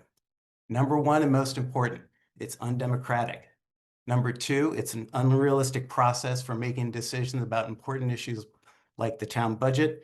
And number 3, it's unnecessary given the processes we have in place already. Let me say a little bit more about each of those things. Undemocratic. We heard a lot tonight about people talking about our community and we want to get together and discuss things. We're talking about 140 people, not the town. So who is the community that we're referring to when we talk about representative town meeting? It's those people who can have the time and energy to attend these meetings and to make decisions, not on the behalf of everybody in the town, but on the opinion that they have for themselves. Granted, I will give you the fact that there's some people who try to be representative in nature, but I will tell you, I was not elected as an RTMer. I was voted in by the caucus twice because there weren't enough seats to be filled. It's not a representative form of government. I completely disagree with it. It's essentially an old boy or old men and women club that they want to keep it the way they had it for a long time, and they want to second guess and Monday morning quarterback the select board process. It's unrealistic because you can't imagine that you have one day that 140 people are going to look at a $27 million budget and make informed decisions about what's the right answer for the town. The select board spends the entire year hearing from town citizens of all stripes, and they make decisions. This is not a universal, I would defy somebody to demonstrate to me that the select board has voted 5-0 on anything this year of import. This is a deliberative body in and of itself, and it's one that listens to the public the entire year, not just one day in March. Thirdly, it's unnecessary. We have had such a debate about this topic of how we in the town of Brattleboro should vote. The town charter commission, all the public meetings that the select board has had, letters to the editor, social media. I understand that Commons is going to have another discussion next week. We don't need another town meeting where people get to vote for everybody else in town. What I was proposing is similar to what others were saying. We can have an open town meeting, have it be the last discussion that we have, but give the right to the silent majority in this town that don't get a chance to be heard, to have their say, to have their ability to exercise their First Amendment right to vote for what is important to them. And frankly, they don't necessarily need to listen to me to make up their mind. They don't need to listen to you. They're rational beings that can make up their own mind based on what they read in the paper or what they believe, as I think Sue Beville said, what between what they're and their God want them to do. So I'll stop there. Thank you, Tom. Okay, are there comments from the public? Peter?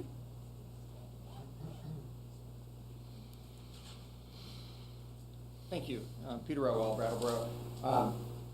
I waited until now to make these comments instead of during the discussion earlier because I want to speak in favor of a vote to retain the representative town meeting, and I want to explain why. It's because I'm concerned with the structure of this ballot, which I know that you all did with a lot of legal advice and in the manner that it had to be presented, so I'm not judging that. But because it's complicated and because we'll be voting on 3 separate questions on the same day, I'm concerned that there will be the potential for a no vote on RTM if people are concerned that it has flaws, and then also a no vote on OTM. And if it's a yes vote on Australian ballot, that's where we land. I'm very concerned about that for reasons we've heard from lots of other speakers tonight regarding participation in our town government and the value of making decisions together. So on behalf of representative town meeting, while I personally actually don't care whether we end up with a representative town meeting or an open town meeting, I think it's important that we preserve a system that we can listen to each other and learn from each other, change each other's minds, which we've seen happen and some of us have personally experienced. And even when we don't change each other's minds, the dialogue of it, the fact that we're wrestling with tough issues together as a community in a room, allows us to build community, strengthen our community, and leave that room better understanding why our neighbors might see something differently than we do. The opportunity to make amendments has been talked about quite a lot. That's huge. Instead of just a yes or no vote, I don't understand how it's empowering to the public, to the voters, to be put into a system where it's just a yes or no vote on what comes to us from the board, rather than having the opportunity to have dialogue, make amendments, work hard at finding common ground and compromises. It seems to me that that's more meaningful voter participation. I think that Australian ballot would increase the power of the select board and reduce the power of the people. And so I hope that we will retain a system, whether it's open town meeting or representative town meeting, where we can continue to come together as a community to make these decisions together as neighbors. Thanks. Thank you. No? Nell Mayo, Brattleboro. I will speak from a personal perspective where I find it's a little ironic that people are advocating for the ability to participate and then also saying that it's too much to ask those who want to participate to educate themselves. Because if the argument is that there's a silent majority that really desperately needs to vote yes or no on the budget without debates, without a right to amend, but they don't have the time to take a 12-hour day off, do they have the time to read the town report? Do they have the time to read the finance committee report? Do they have the time to pay attention to the budget development process the entire time? I'm a working person. I'm somebody who does not have a lot of leisure time, as many people are, and we can all speak from our personal experience in that regard. If you want to, not to come off as disrespectful to anyone, how they structure their life, but if you want to make the sacrifices in other aspects of your life to learn this, you will do it. And if you don't want to, that is the point of having representatives. I also think, once again, it's been pointed out, but people misunderstand what the representative in town meeting refers to. It's to have a representative group of the 3 districts, and it's to allow for a quorum, which open town meeting doesn't have. It's the same way that none of us are going to say that any of you will 100% represent our point of view. But you get to know someone and you say, okay, this is how they think, this is whether or not I respect their decision-making process and how they feel obligated to educate themselves before making a decision, and then I'll engage with that. So I think it's a little insulting to voters, basically, to say, well, they want to say yes or no, but you can't expect them to educate themselves. You can't expect them to have a burden of participation or defense to an argument. Timothy, then Fred. Timothy Belknap, RTM 9. I see everyone's gathered here tonight for this, and if this were the case for every select board meeting with this kind of dialogue, that would be brilliant, okay? So both OTM and RTM create real barriers to participation. Arguments used to defend them rest on flawed assumptions. First, there's the idea that some people are more informed and therefore better suited to take decisions away from others. That's elitist. Others claim that social media will influence the vote. Yet somehow the 150 elected RTM or self-appointed OTM are impervious to this. That's also elitist and gives your neighbors very little credit. Second, we're told that decisions are better when made by groups that claim need some evidence, some hard scientific evidence, especially when these groups deny thousands of residents the rights to vote directly. Third is the claim that RTM or OTM deliberate on the budget. RTM does not, in fact, allow budget amendments. It's an up or down or plus or minus. At March 22nd, RTM Select Board received guidance, reduce the budget. That's not meaningful deliberation. In addition, those who like to deliberate should attend Select Board meetings, such as this evening in person or via Zoom. There are 25 of those per year, according to my count. If that's not sufficient, create a meeting at the library to do your deliberation. Finally, representation. Based on the roll call votes, we have proof that RTM members are not representative. May 25th RTM revised budget vote had 24 elected members absent, 11 abstained, and 4 noes. Absent and abstained represented 2,275 voters, or nearly 25% of that voting population. Point here is that RTM does not represent, but also that absent individuals have good excuses, and the abstainees had good reason not to vote their record publicly alongside their names. Question is, why wouldn't we extend these courtesies to all registered voters so they can privately vote in the booth or absentee ballot from the comfort of their own kitchen table? Tom, time. Oh, that's my time? Mm-hmm. All right, thank you. Thank you. Frick.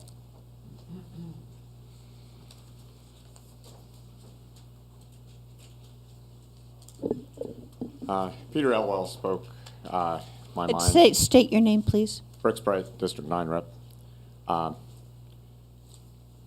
Nell is one of many of the good old boys who have taken their Saturdays off and an evening or two to participate in this extraordinary adventure of representative town meeting. I have found the deliberation very valuable. I have been thrilled with the number of young people who have joined in recent years. I think it's livened up the discussion, and I was comparing notes with some other RTM members on the number of people whose acquaintance I've made, and happily because of RTM, and I'm thrilled with how it knits us together from all walks. Nell is a fantastic example of somebody who has stepped up despite needing to, make a living in a challenging world. As a member of the Finance Committee who works for RTM and brings us fantastic detailed information. I've sat through a couple of their meetings, and the degree of attention to detail and knowledge and dedication there is kind of mind-blowing to me, and I appreciate what they bring to us. The fact, democracy is about who shows up at the end of the day, no matter what. You guys showed up, and thank you for that, and you guys work a lot harder than any of us, which I appreciate, and the fact that there have been the right number of people, give or take, to be RTM members as we need is a testament to how no one really is meaningfully excluded. Thank you. Ken, and then Randy. Who else has their hand up? Ken, Randy, Andy. Thank you. Ken Fay, District 8. I would like to, this seems to me like there's a private party where people aren't allowed in, and it's in a structure that is everybody's allowed in, and yet there's a block there. But people aren't even going in the structure. The fact that we have 30% voting for the 5 select board, so there's one person, one vote, and they're not taking advantage of that. And then now we're trying to go into the next level. I don't understand that. What I would recommend, what I'd like everybody to do, is vote for the select board. And if we get a good number, a large number of more people, then we can discuss, I would think, RTM or not RTM. But right now, a gentleman said that the RTM is not representative because I think 29 of the 150 odd didn't show up. You're right, it isn't representative. They showed up more than the average voter for the select board. And so that shows RTM is, yes, as I said, not representative. They show up. Okay, thank you. Thank you. Randy, then Andy. First of all, the purpose of this is not to make things more divisive in town, which I think we're kind of getting to that. The point is to have discussion, to make the town better. That's what we all want. No matter who, if they talk on Zoom, if they talk on social media, I would hope they'd come here, but it's their choice. Just like representative town meeting is a person's choice. What I see with that is, I ran, I was caucused in, my wife was elected, and I'm running again this time, is I see in person on social media people saying, I don't know who these people are. Can you tell me who they are? I don't want to vote for somebody if I don't know what they stand for. And we don't have a good system to elect people to provide that to interested voters.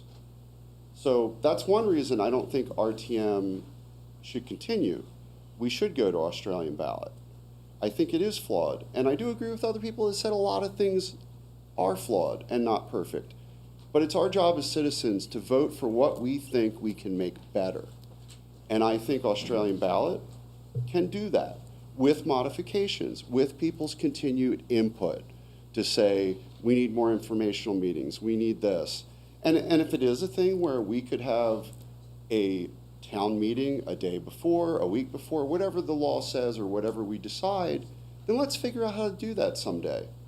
But for right now, we can do better, I think, with Australian ballot. There's 9,600 and some voters, I believe, the last time I talked to Hillary. Okay? Again, I will say, like I said a few weeks ago, it's their choice if they show up and vote. We have 28, 29% the last time showed up and voted for town meeting day. And the other ones made a decision that we weren't going to vote this time. So please, everybody vote is the bottom line. Please show up and participate. Thank you. Okay, Andy, and then Gemma. Thank you. Just a couple things. In the rush to kind of get through this in my presentation, I had a sentence I'd just like to read here. RTM is an informed, diverse group of citizens familiar with the process of civil public deliberation. RTM members learn this. They're not special. They're not elite. They're just willing to serve, study, and learn. The other thing I would say is that democracy, wherever it is in the world, should have a big sign over it that says, under construction. Democracy is decision-making by group. That's what it is. Robert's rules were developed after the Civil War because Roberts traveled around and noticed communities were struggling. They were struggling with how to make decisions, and he began writing a treatise on how to do it. And it is now used in organizations and communities all across this country, slightly different versions in our some of our congresses and such. The other thing that I would like to put out here is that there are reforms that I believe after this certain season is over and the charter review comes up again. I personally think that incumbents to RTM should have to get petitions again. I feel a little guilty when all I have to do is sign and date my name and I'm back on the ballot. I think I should have to hit the road again and get petitions. I think all incumbents should. And the other thing, in our age of information, it would be very easy to have a questionnaire easily available online that all RTM candidates and members could fill out basic information to answer the question, who is that guy? Thank you. Okay, let's hear from Gemma and then closing remarks from Tom. Has everyone else spoken? Yeah, great. Okay. Tom Grasso. Gemma? I wanted to offer a clarifying point, and I hope perhaps the town attorney would be able to correct me on this. But I believe there is actually no definition I've been able to find of Australian ballot in the Vermont statutes. The definitions chapter 17 VSA 1 was repealed in 1977 and apparently never replaced. That being said, I want to remind people that it's always easier to destroy than to build. The founders of our state and our nation, the framers and ratifiers of their constitutions, understood very well that to be governed by democracy alone would be to invite government by our worst impulses. This has become more clear than ever in the present moment, dominated as we have been by divide and conquer ethos of neoliberalism for the past half century. We get the government we deserve because we get precisely the government that results from the level of care we choose to take in our duty of voting. The level of care we choose to take in our duty to ourselves and to our fellows to inform and educate ourselves, and the level of care and consideration we choose to exhibit toward each other and to nature. The disadvantage of Australian ballot is that there's nothing about it that suggests a voter has any moral obligation to vote in the best interests of anyone but themselves, rather than voting in the best interests of the entire community. The major problem I see with this is not what form of government we use, it's an inability and unwillingness to engage in structured, respectful communications with each other, to hear informed opinions about the issues. As a technologist, I'm committed to solving the inability problem as best I can, but I cannot solve the unwillingness problem, and in neither case could I ever begin, despite my particular expertise, to solve either problem on my own. Regardless of which way we go, we need better tools for care and consideration for each other, and I'm committed to building those tools. I'm going to say we need a new, bigger town hall and a community center to host those tools. Thank you. Thank you. Okay, Tom? Tom Grasso?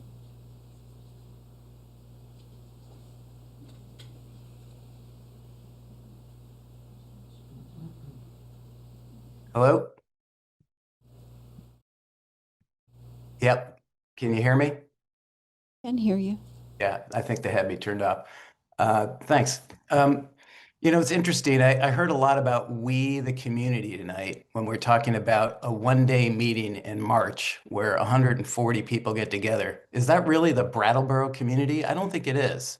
And I kind of resent the assertion that that's who we as a community are. I don't think it's a bad idea to have that meeting, but I don't think we should vest the control of important decisions to a subset of our community who is able to spend time one day of the year. I also think it's a little bit misleading to suggest that people who want to cast a vote in a secret ballot don't know how to inform themselves to make decisions. I will say this, I love listening to other people's opinions and I learn stuff from other people, but I don't necessarily need you to tell me how to vote. And I think that's a fundamental issue that I have with this idea that somehow there's people who are going to inform me about what I should think. I just don't believe that everybody should necessarily have to do that. Other people can read a book and make a decision on what they think is right or wrong for the world, for the community, or for themselves. So I'll leave it at that. Thank you. All right. Well, that concludes. Sorry. Yes, ma'am. Would you like me to, I just want to note that Australian ballot is defined by 17 VSA 21034. And what is that definition? An Australian ballot means a uniformly printed ballot, typically confined to the secret vote election of specified offices as previously warned to be voted upon by the Australian ballot system. It includes any ballots counted by a vote tabulator approved for use in any election conducted in the state. Thank you very much, Hannah. Yeah.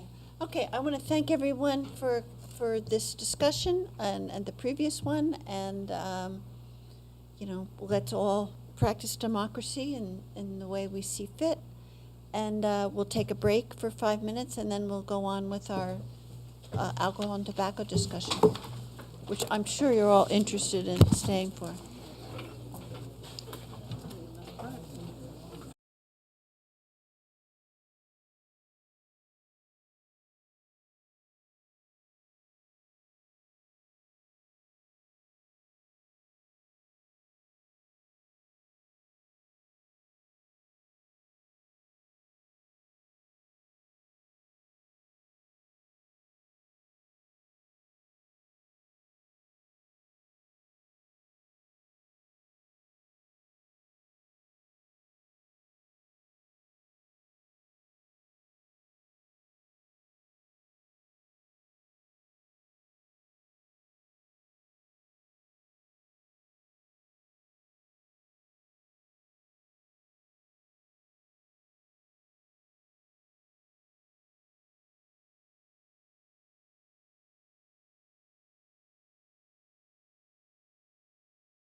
Okay, people.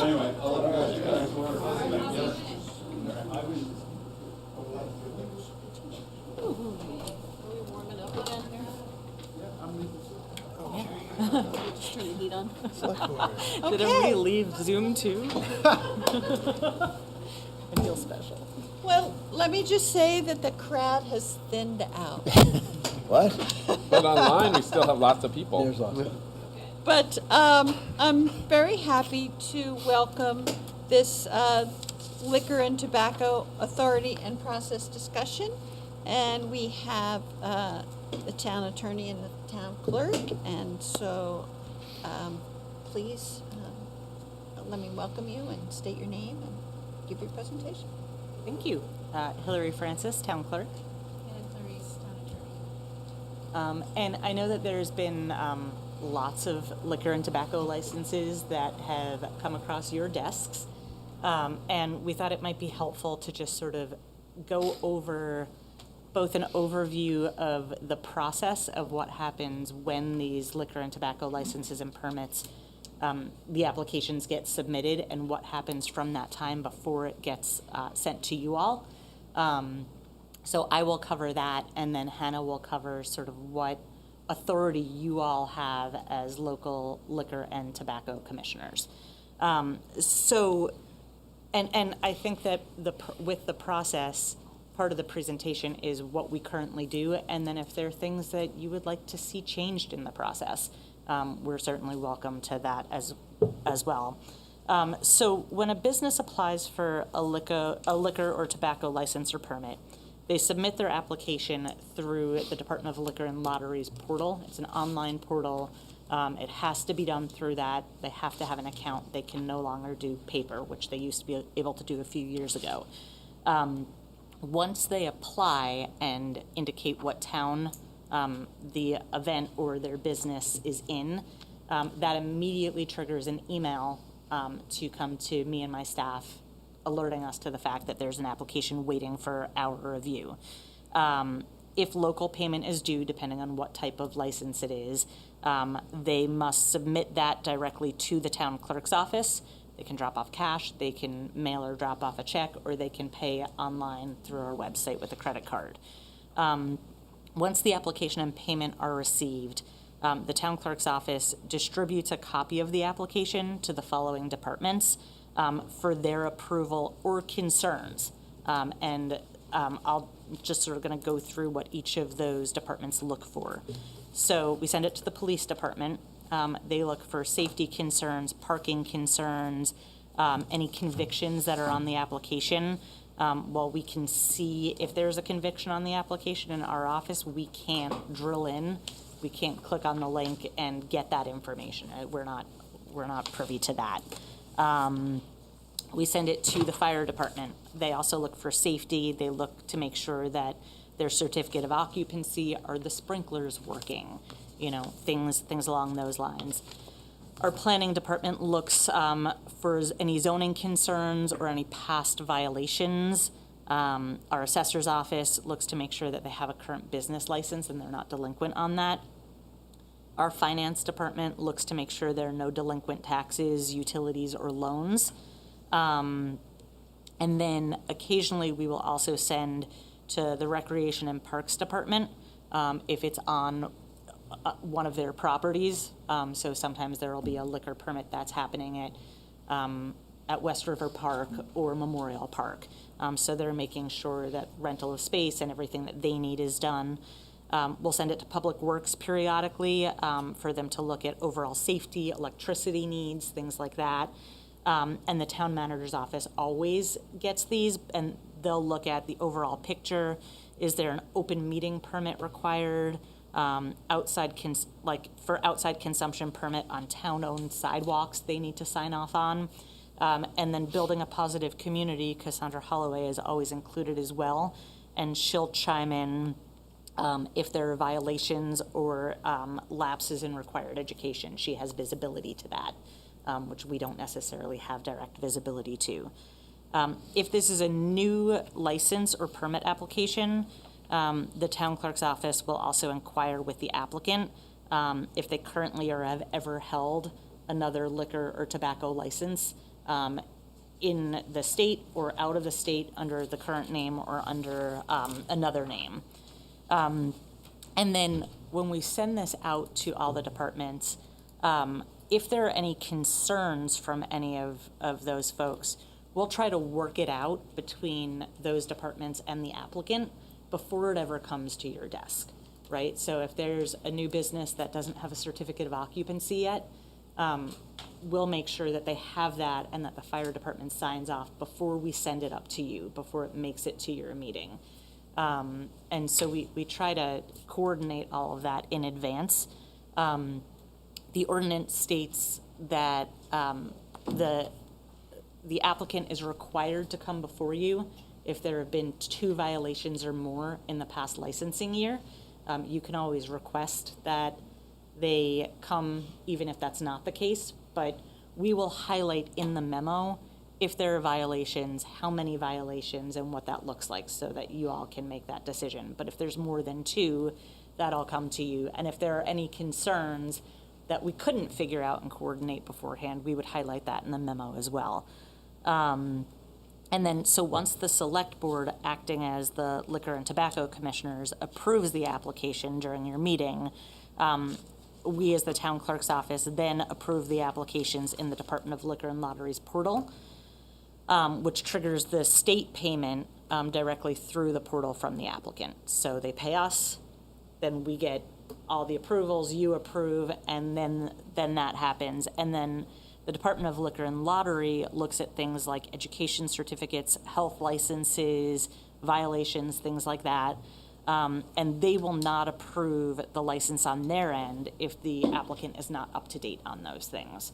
And then once they give their final approval, a license is issued to the applicant directly through the portal from the Department of Liquor and Lottery. And one-time permits are approved administratively, going through the same process as above, just in the only time that those come to you is if there's 4 or more liquor vendors for a particular event. Otherwise, we just handle it administratively. And then the one thing that I would highlight is currently as part of this, when we send you the memo, or we draft a memo that sort of outlines, summarizes everything, and then currently we also include a copy of their application.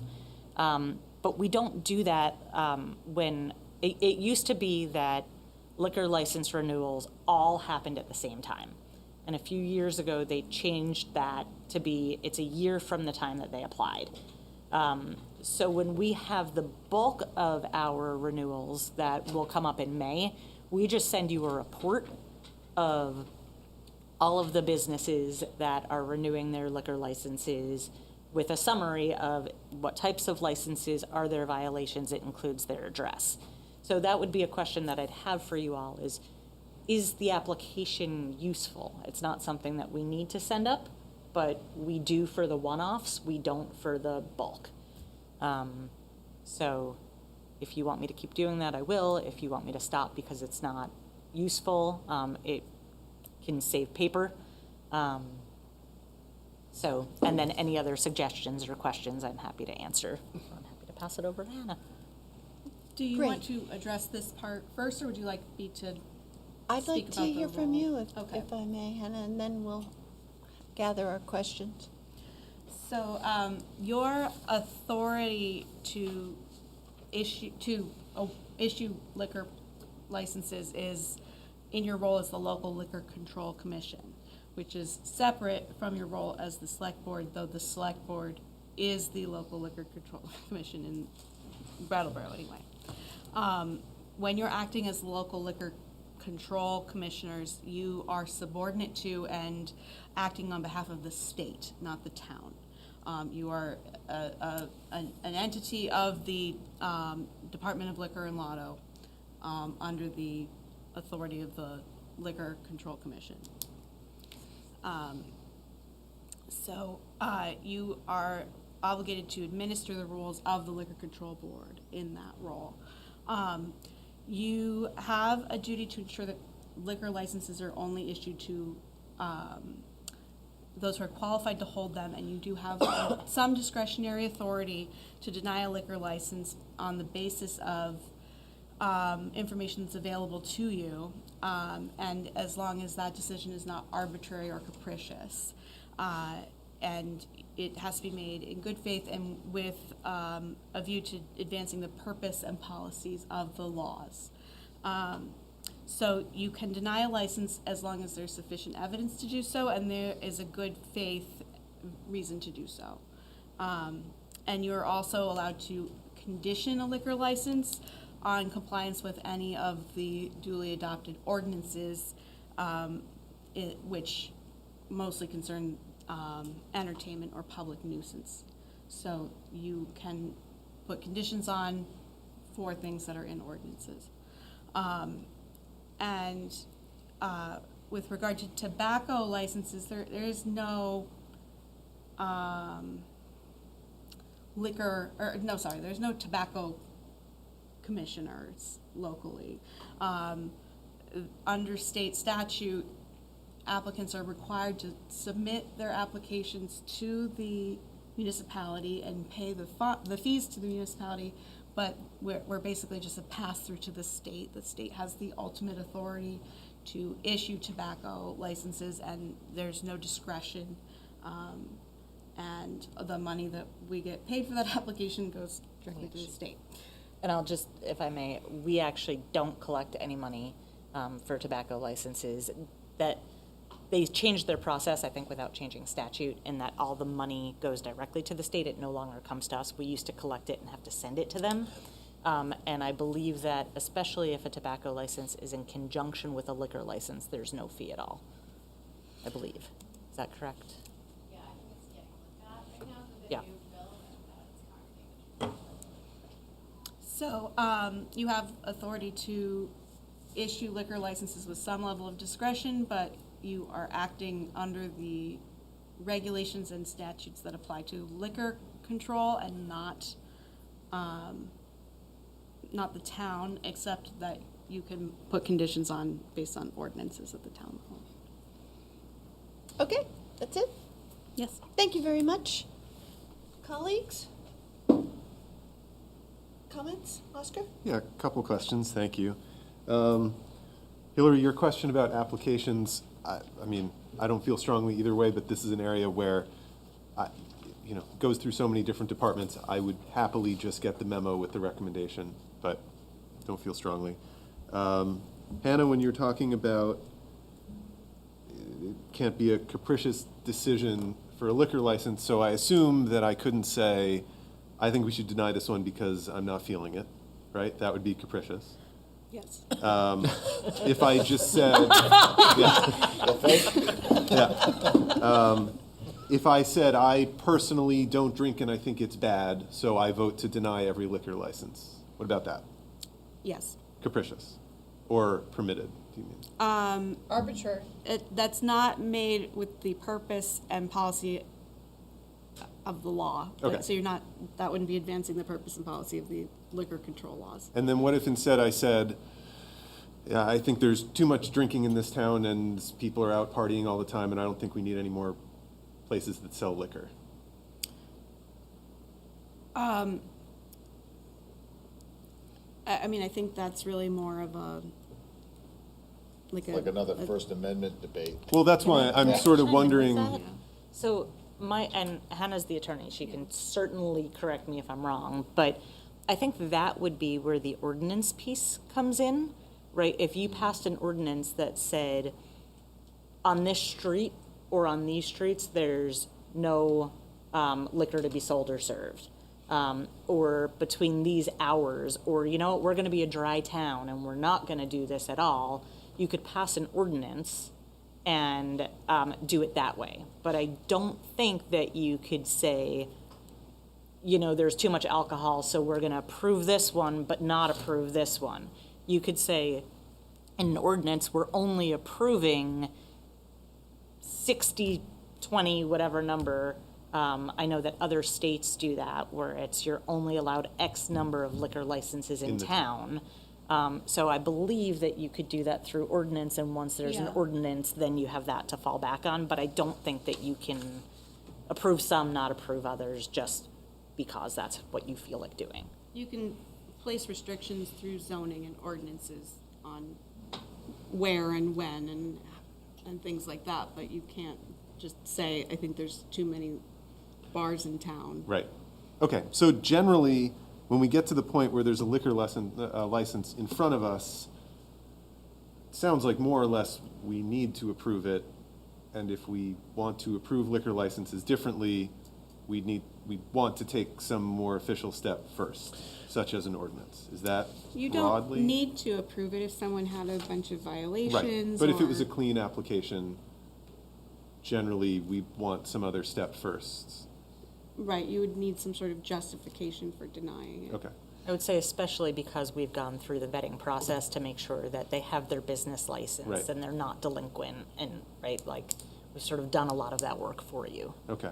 And then my only other question on the tobacco, you said we don't have discretion, so that means if we get... You don't even issue it. Okay. The state issues it, you just accept the application. Okay, but that means if we get one of those, we are accepting it. You're not, no, it's going to the state for acceptance. But I mean... I have to sign off on it saying that the select board has approved it. I'm just like, we get them on our consent agenda, and it sounds like what you're saying is that that's just a procedural thing and we have to say yes because we don't have discretion. We didn't say, there was one time when we put conditions, I believe, on a tobacco. We did because they had had a violation. Right. So However, you did that, I don't believe you necessarily had the authority to do that, but the way that we're handling it is the Department of Liquor and Lottery has approved it for a full year. I spoke to them about it, and they said, because you said 6 months, we can bring them before you again, and you can always pull it and say we're revoking it, and ask the Department of Liquor and Lottery to revoke it at 6 months if they haven't complied with what you've asked for. Okay. But technically, it's been issued for the full year, and there's no mechanism to put the 6-month condition that you did on it. And the revocation would come from Liquor and Lotto. You would be requesting that Okay. of them. Right. Okay. Okay, great. So, Amanda? Oh, Peter, go ahead. yeah. With regards to the questionnaire, I'll just echo what Oscar said. I feel like it's gone through enough of a process, so I'm good with just like the recommendation without the additional work. But my question is, in that process, I imagine that if this person has like 5 violations, does it still get this far? Yes. I will put in that memo that they have 5 violations. Right. I will summarize them, and I will preemptively tell them, ordinance says if you have 2 or more violations, you have to come before the select board. So they will be at the meeting to speak to it, and it would go on a regular agenda item and not on consent. And then we would be well within our rights to go, no, we're not going to let that one fly. Yes. Right? Okay. All right, as long as I'm just want to make sure that I'm clearly understanding the process. I thought that is how I thought it was, but I just wanted to make sure since we're going through this process. I will say I would like to have less paper, and I think that would be fine for ones that are there where there haven't been any violations. But if it is something where there have been violations, I am interested in seeing documentation of that, or if there's, I remember looking through some of those sort of primary documents for where there was a violation. It was helpful to have a better understanding. So violations are different than convictions. What you're seeing on the application is, hey, there is this conviction. The violations don't appear on the applications. That I get from Cassandra or I get from the Department of Liquor and Lottery, because they'll email me and then I'll summarize it for you. Okay. And I'll say, the violation was on this date, it was a first, second, third, 10th violation, and this is the action that the state took on them. It might be a suspension, it might be, hey, you had to go get a training. So I'll summarize all of that information, but I don't have documentation. It's other than an email from Cassandra or the state. So maybe that's what I'm remembering, actually. Yeah. But yeah, if you could continue to do that, yeah, that would be great. Great. Amanda, do you have any comments? Well, I just thank you for the presentation. It's been really helpful. And there are some questions that I would like to refer to Cassandra because she's here and provided us with some guidance too. So especially the one about the opinion on even having the primary application or not.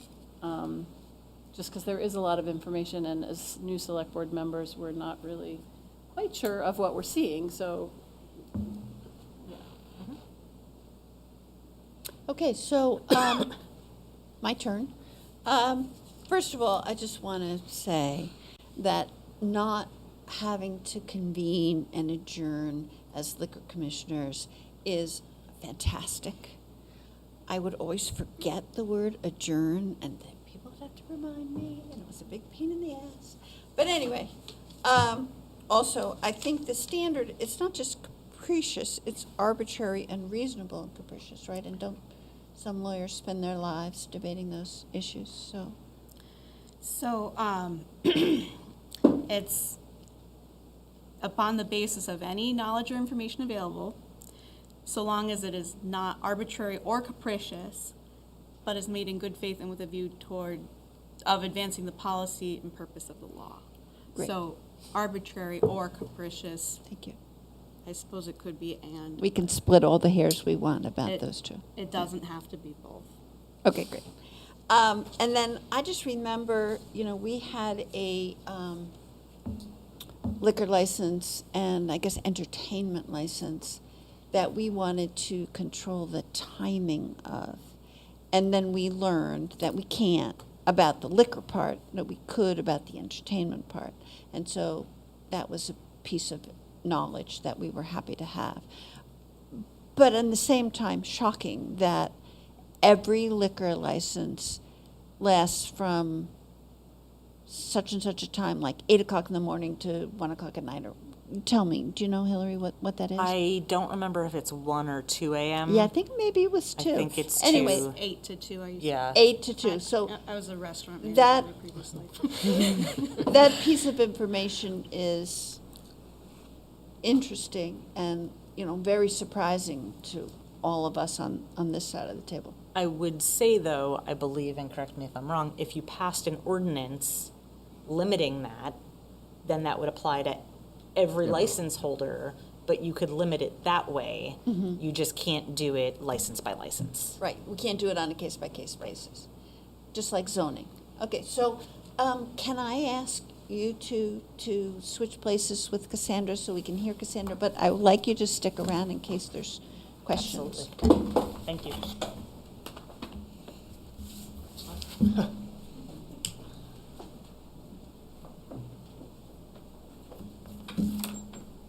Welcome. Hi. Please introduce yourself and So I begin am whenever you're ready. Cassandra Holloway. I'm the director of Building a Positive Community, and one of the main things we do is substance use prevention. And we recently got a grant, one of 13 in the nation, to address underage drinking. So that kind of tells you, one, that's awesome. We have 4 years to address it, and it also means that it was obviously compelling enough with the need to get it. So I look forward to more conversation around that, but I just got it. So I'm a little rusty, and thank God for Hillary for helping me, and Jen Fisher, who's my go-to at the DLL, Department of Liquor and Lottery. we had this grant, it's called a Stop Back Grant, back several years ago. And I think it ended in 2021. So there's been a good 5-year gap where I haven't had enough funding to really support you all. So here I am. Okay, so what I wanted to share with you was some just information and some recommendations and resources specifically to what we're talking about here around compliance issues, some necessities around trainings. So alcohol compliance checks are done on a sample basis. So the FDA does require that all tobacco licensees who are selling tobacco get audited. So the state gets money to do that. They do not get money to do alcohol, and they've also been understaffed at DLL. So I will say that it's been minimal what they've done in the past, and they're hoping to do more, but it's still only going to be a sampling. So that, and now what they're trying to do is, it looks like they're going to be shifting to getting a sampling of tobacco. So they're trying to fight so they don't have to do all the tobacco. Not fight, but like say like we have enough information from the samples to not have to do every single one of the tobacco retailers. So that's just good to know that that's coming up. One of the things I just put in here is it sounds like there's this there was a 12-month kind of like if you don't have more than, if you have more than 2 violations in 12 months, then you would have to come in front of all of you. And I'm a little concerned about that timeline, knowing that they might not get another, usually what happens if they fail for a compliance check, which is what I usually get flagged in, is if they have a minor actually come and purchase the alcohol or tobacco, usually tobacco, again, because of the funding, and the person doesn't card them and goes to start the process, then they will get the non-compliance. And so that would be brought to you. Usually about 2 or 3 months later, they do the same thing again. And then that would be where that second one would happen, right? So if they are probably going to be pretty on guard, maybe fired that person a little bit more, but like 9 months down the road, a year from the road, is that still going to be the case? So I would just encourage to be careful about that 12-month, because there might be somebody who's kept, every time they're getting actually compliance checked, they're failing, but it could be every 3 years, if that makes sense. So I would look at the type of violation as well as whether it's a reoccurring. So maybe looking at extending that to 24 or 36 months. Or not having it necessarily, but kind of having a history of that particular place. It is a little confusing around the tobacco, and I did talk to the DLL today about the role of all of you around tobacco licensing. I was told you can deny or approve, but that a town can have that, but the DLL will kind of adhere to you all, but you all would be liable potentially. And then they told me just to adhere to what the town attorney said. So it's a little wonky. It used to just be the town. No, it's totally, what happened was the town used to be, I think Hillary knows this, they used to have it, and maybe not when you were here, but the town used to be able to approve them and they were getting the money. And then the municipality took it. But then there was kind of like, then the town had no idea who had tobacco. So then they gave it back to the town to approve it or deny it, but it's very vague. It's one of those like not interpreted very well. And so it's kind of like even the DLL is just like, talk to your attorney. So I'm just letting you know. They're not saying, no, you have no authority to deny or approve. What I was told today is you can, but to follow your attorney. So if your town attorney is saying, just let the state decide, just do that, is what they were mentioning to me. And I wish I had a better answer for you on that. That said, if they do have a compliance failure for tobacco alcohol, reality to that is that it's the same age. Back in the day, it was 18, not like back in the day, like 4 years ago. It was 18 for tobacco, and now it's 21 federally. So people would usually argue if they failed the alcohol, they'd say, oh, I looked at the tobacco birth date, right, the date of the birth for that. But now it's the same year. So, and one of the biggest failures for the people getting trained is if you were born on December 31st of this year, how old would you be? So, people aren't as great at math, I guess, as they used to be, or maybe, so we try to that's actually important to know, that is a failure that usually happens probably towards the end of the year. Of the person's, of the, approval.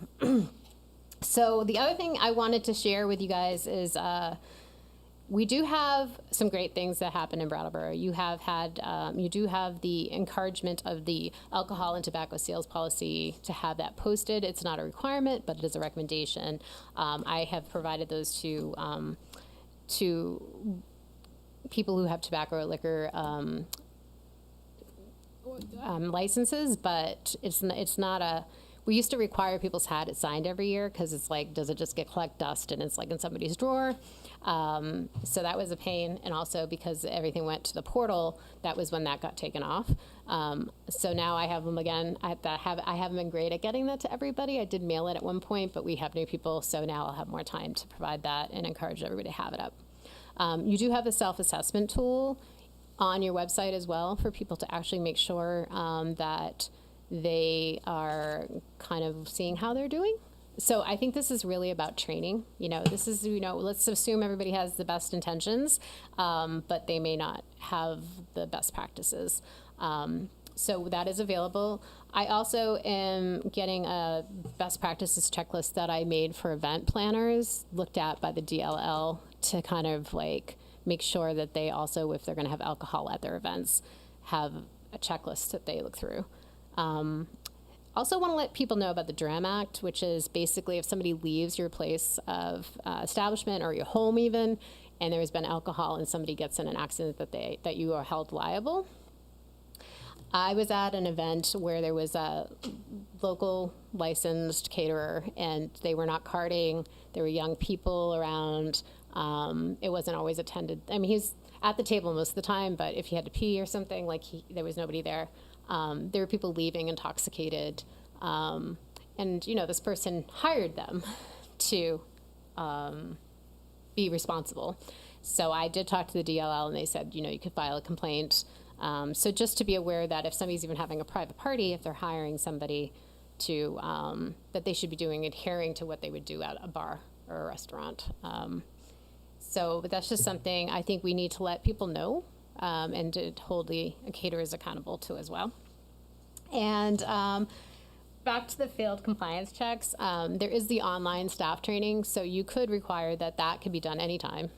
So you might want to make that a shorter period of time. It's not going to be as good as an in-person, so I am talking to Jen about coming down, but she won't generally come down unless there's 10 or more people. So if it's a bigger place that has a failure, like a restaurant, you might be able to get all their staff trained. But if it's a gas station and they have 4 people working, that might not be the case. So I would love to kind of explore that a little bit more. And we used to have trainings every quarter. So I am working with other coalitions right now in the region to try to see if they can kind of encourage their towns as well who have had compliance failures to do a similar requirement, so then we'd have enough staff people to be trained.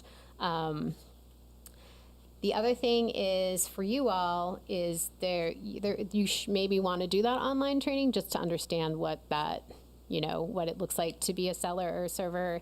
It's pretty, self-paced. It's not that long. And they have just updated it, which is really great. There's also quarterly calls that I have advocated for, and I'm really excited. I'm sure I'm not the only one, but I know I was. So they're going to be starting, and I told, wait until there's a new select board. So that will be available to all town clerks and liquor commissioners throughout the state, and that way you can hear from each other. And so it's not just like a hearing from them.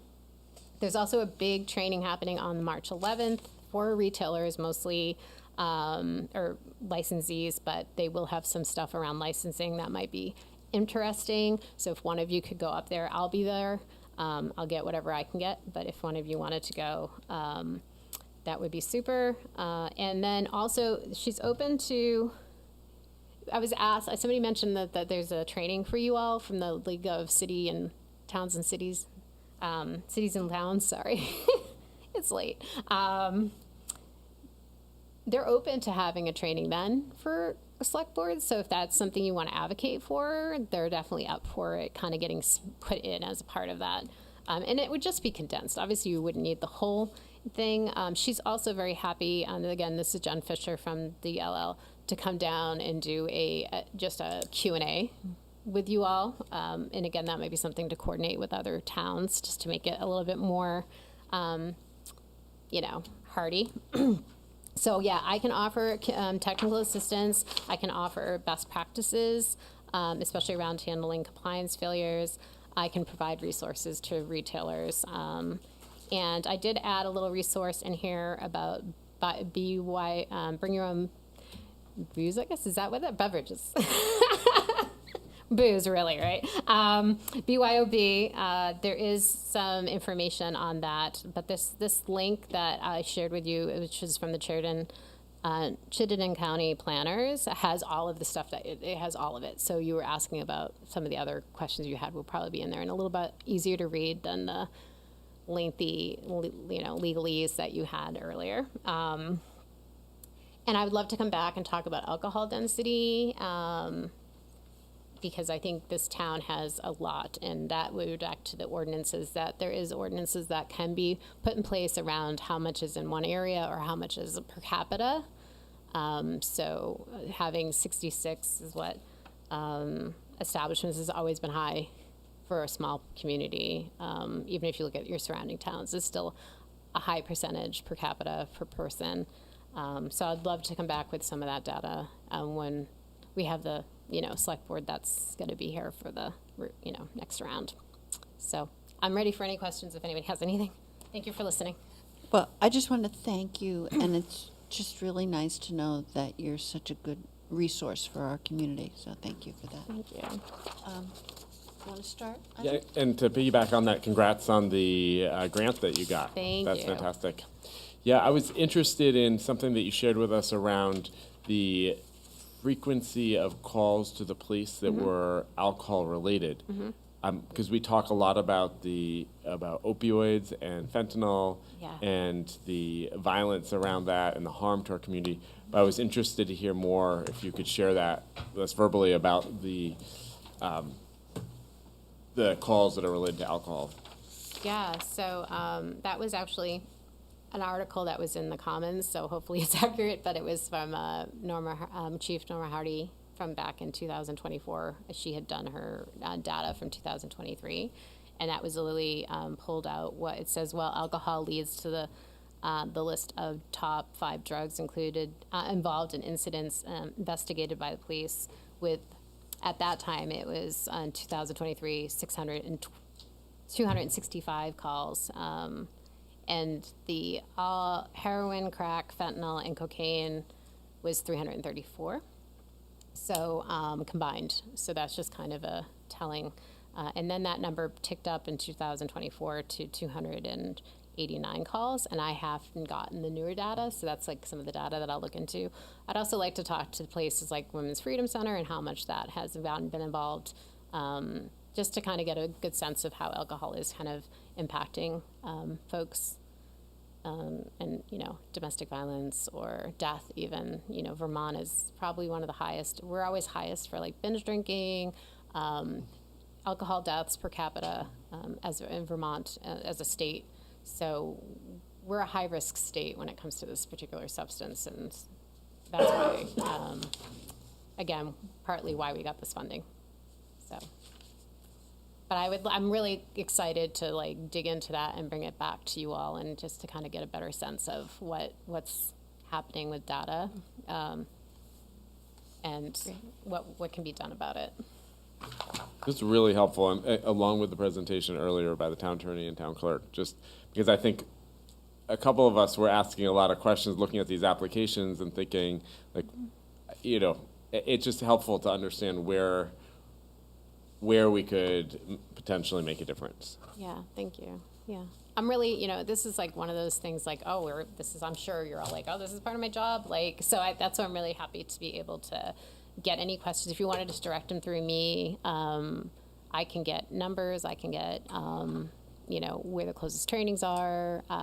Again, I usually check in and see if there's somebody who's violated, getting more information on that. If there's some issue with a place, I can make sure that somebody goes and checks it out from the DLL. There's investigators to come and look and see if somebody's over-serving or overselling, selling outside of hours, anything like that. Or if you're interested in doing ordinances, I can get you any kind of templates you want for hours or for alcohol density or any of that. I can provide you guys with all of that. So so that's part of my funding, is to help you all. So I'm looking forward to working with you. Other select board members like to comment? Yeah, like what, Cassandra, thank you so much for coming. I'd love to go to one of these trainings. I think that would be really helpful. Yeah, I mean, the prevention end, but also how to help a retailer who may have fallen, something got something got confusing along the line, and then them being able to get up to speed so that they're able to be in compliance. I think that's important. I like how you balance that. You're not pointing a finger. You're saying, hey, these are the rules. Maybe you like, we can help you with education to do better, especially on the carding, and really just reinforcing those rules is so important for the community. I just wanted to be reminded too that the carding is a big issue, especially with the fake IDs. So a lot of it is about conversation. You know, if somebody kind of looks younger, it's like asking questions, and it's not just like, when were you born? You know, it's kind of like, so that's part of the training that they like, you know, in person is why it's so great, because they can kind of role play some of that. Refusal skills is a big thing. So again, they can come and just even do a small, like, that instead of having to do the full training, they could just even do like a 2-hour training for retailers. So that will be something I'll be doing, is kind of like a retailer assessment for them to see kind of where they would like some support. But that's generally kind of where they need to focus, is how to card and how, because it's basically, even these fake IDs are getting through their machines, and it's like they're harder. So it's really about like the social interaction with the person to see if that's something that they can deny anybody. And sometimes those long, like Hannaford's or something has, everybody needs to get carded. I'm sure you've all had that experience where you're like, really? And they're just like, that's just our rules. But they're, you know, that might be helpful too for some places, just like, we just card everyone, which I've seen in some places, which I'm always really happy about. But yeah. Yeah, and there's a variety. I mean, in different municipalities, it is stricter. Being a student at UVM, I remember from my hometown, it was a world of difference. It was very difficult to, you know, even to obtain underage alcohol. Here, I think kids find a way. There's a lot of opportunities, and so I appreciate this training to make it so there's less opportunities and keeping people safe. Yeah, and I hope, like, with the events too, as that starts to get looked at and encouraged to maybe consider if alcohol is necessary for some events, because we have a lot of events where alcohol has just become just a norm, and that also with young people, it may not give them access in the sense that they might be not selling it to them, but it's harder to monitor, like, you know, if there's just like kind of alcohol somewhere. And also just the normalization of it, like this assumption that every time there's a community event, there's got to be alcohol. We also have a high percentage of people in recovery or wanting to be in recovery, and they're at risk too when they're trying to be in their community and they're being shown something that is something they're trying to avoid. So just, you know, those are the kind of conversations I'm hoping to have with the community, see if it's even necessary to have alcohol there. Oscar, do you have any comments? Well, I'm just looking forward to hearing more about this throughout the year, but thank you. Thank you. Thank you for coming. Yeah. Yes, thank you, Cassandra, it's great. And do we have any more comments for Hannah or for Hillary? I just want to thank you all, and we get to get out of here before 9 o'clock and we play our cards right. I'll take one more motion. Oh, thank you, so. Yes. One more motion. I move to adjourn. Great. This All meeting. all select board members in favor of adjournment, please raise your hand and say aye. Aye. There we go. Thank you, Seth. Thank you, BCTV. Thank you, Hillary. Thank you, Hannah. Funny anecdotal comment about being hard to buy under By underage alcohol.